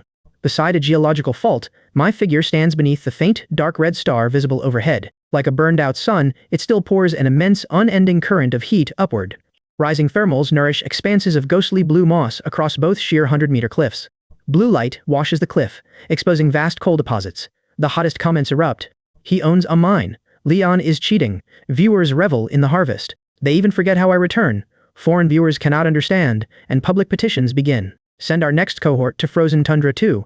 The spectacle becomes surreal and chaotic. Meanwhile, delicious aromas fill my thermal cave, while the 8th cohort struggles desperately elsewhere. My life seems extravagant. The stone pot brims with stewed blood rat. The feast disappears rapidly. I chew every mouthful thoroughly, ensuring my body completely absorbs these rich stores of high-calorie protein. Warm currents nourish my limbs. Hydration quickly reaches maximum, while every other attribute steadily rises. Since returning to my shelter with coal, my overall physique undergoes explosive growth. After eating, my status panel gets checked during digestion. Food reserves are nearly exhausted, yet my overall physique exceeds 50, and divine gaze reaches 4.5 seconds. This should be the final attempt. Sitting cross-legged, my divine gaze training continues. A hum sounds, and the world slows again. Floating dust, flickering flames, even tiny movements in the wall moss become crystal clear as I raise my arm. Before my flesh exerts force, a translucent golden phantom suddenly separates from my body. My arm follows the phantom's path, and after 5 seconds, flesh and apparition converge. They overlap perfectly, without the slightest deviation.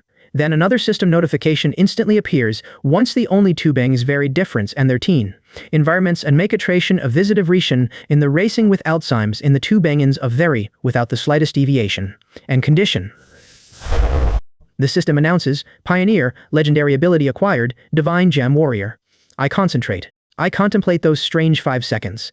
Simply put, it feels like suddenly reaching maximum level.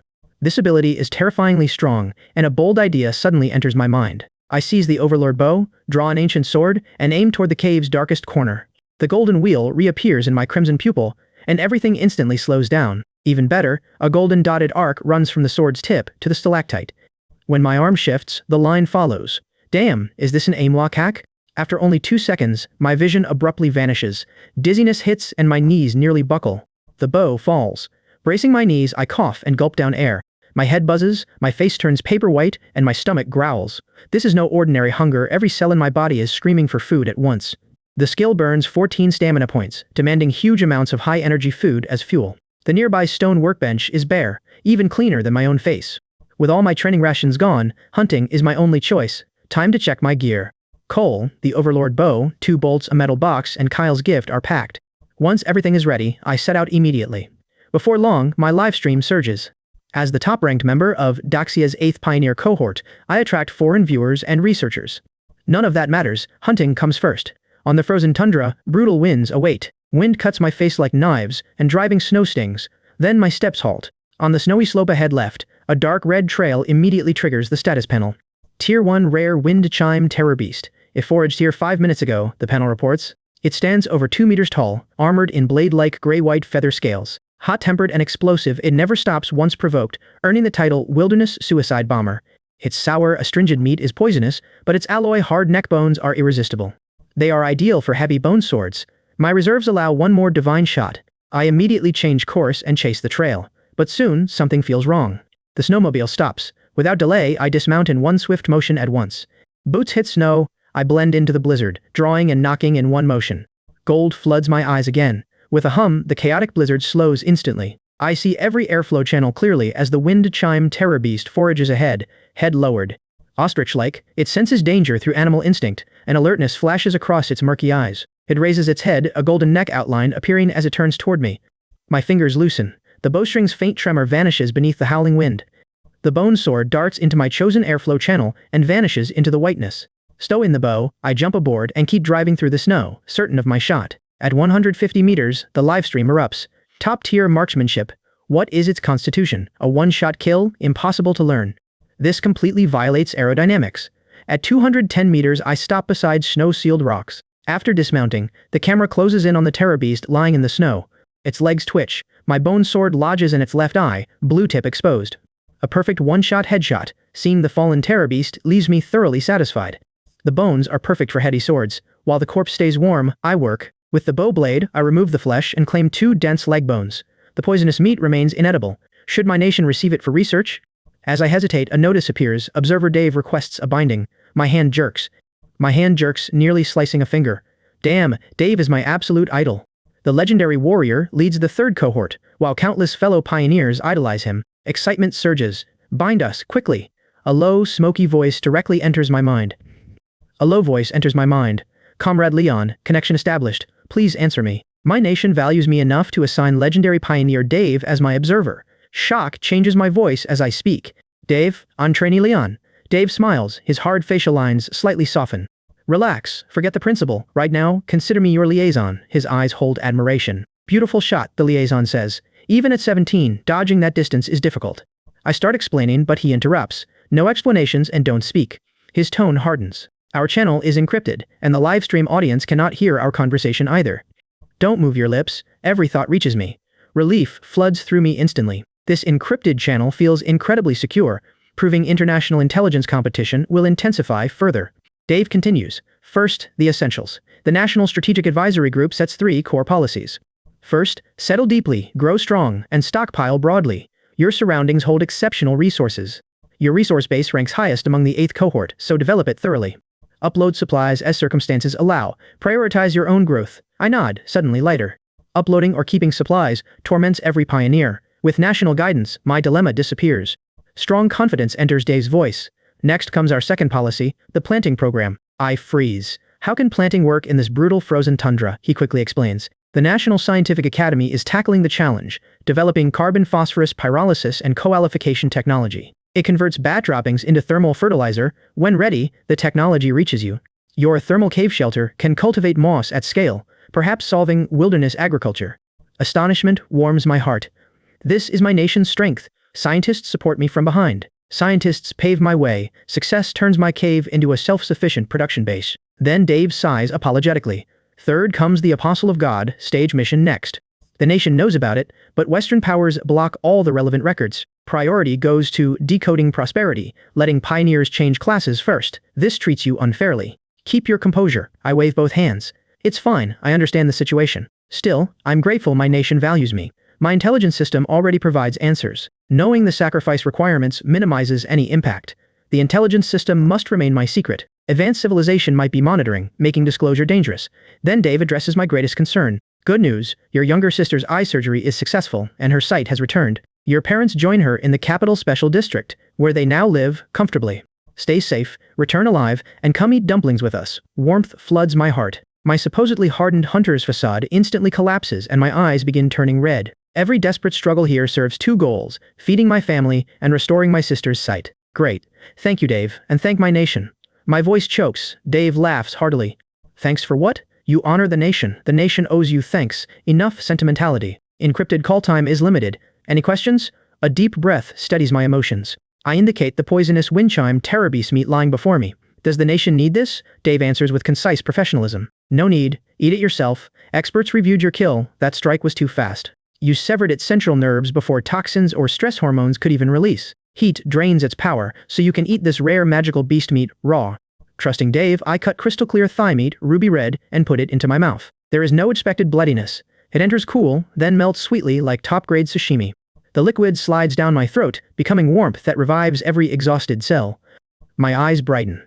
This tastes 100 times better than stew. Absolutely incredible. My nation delivers, and Dave too.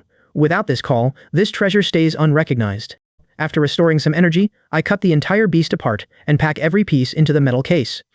Dave watches nearby, nodding repeatedly. Dave keeps nodding at my efficiency. Good. One final suggestion about your route. The frozen lake for fish, my nod answers. Yes, sacrifices and abundant food. No problem. Dave's seasoned instincts take over. The distant lake route offers no cover. First, find somewhere to build a shelter. With backup, you gain room for error. I thump my chest. Understood. That's priceless advice. This expedition is already a long campaign. Staying in the cave forever is impossible. Near the call's end, Dave shocks me. Leon, another observer, will contact you tonight. My boarding step stops. Unease rises. Is Dave abandoning me? Reading the thought, he reassures me. Don't overthink this. Your exploration retains my full support. You actually have two observers, special treatment reserved for advanced civilization's mythic title holders. Relief immediately steadies my nerves. Dave, then, who exactly is my other observer? Part of me hopes to contact my family, though that remains completely impossible. Dave sounds certain. An excellent researcher. He handles your logistics and intelligence work. He'll explain specifics. He proposed spirit pyrolysis coal conversion and cultivation technologies. Hopefully, you're satisfied. Take care, Leon. The final whisper falls, and the encrypted channel closes completely. My gaze lifts toward the frozen lake in the distance. A leaden sky presses against the horizon. Beneath it, gray rain and snow smother the plain beyond the snowfield ahead. From its farthest edge, faint ice cracks echo like a distant dream.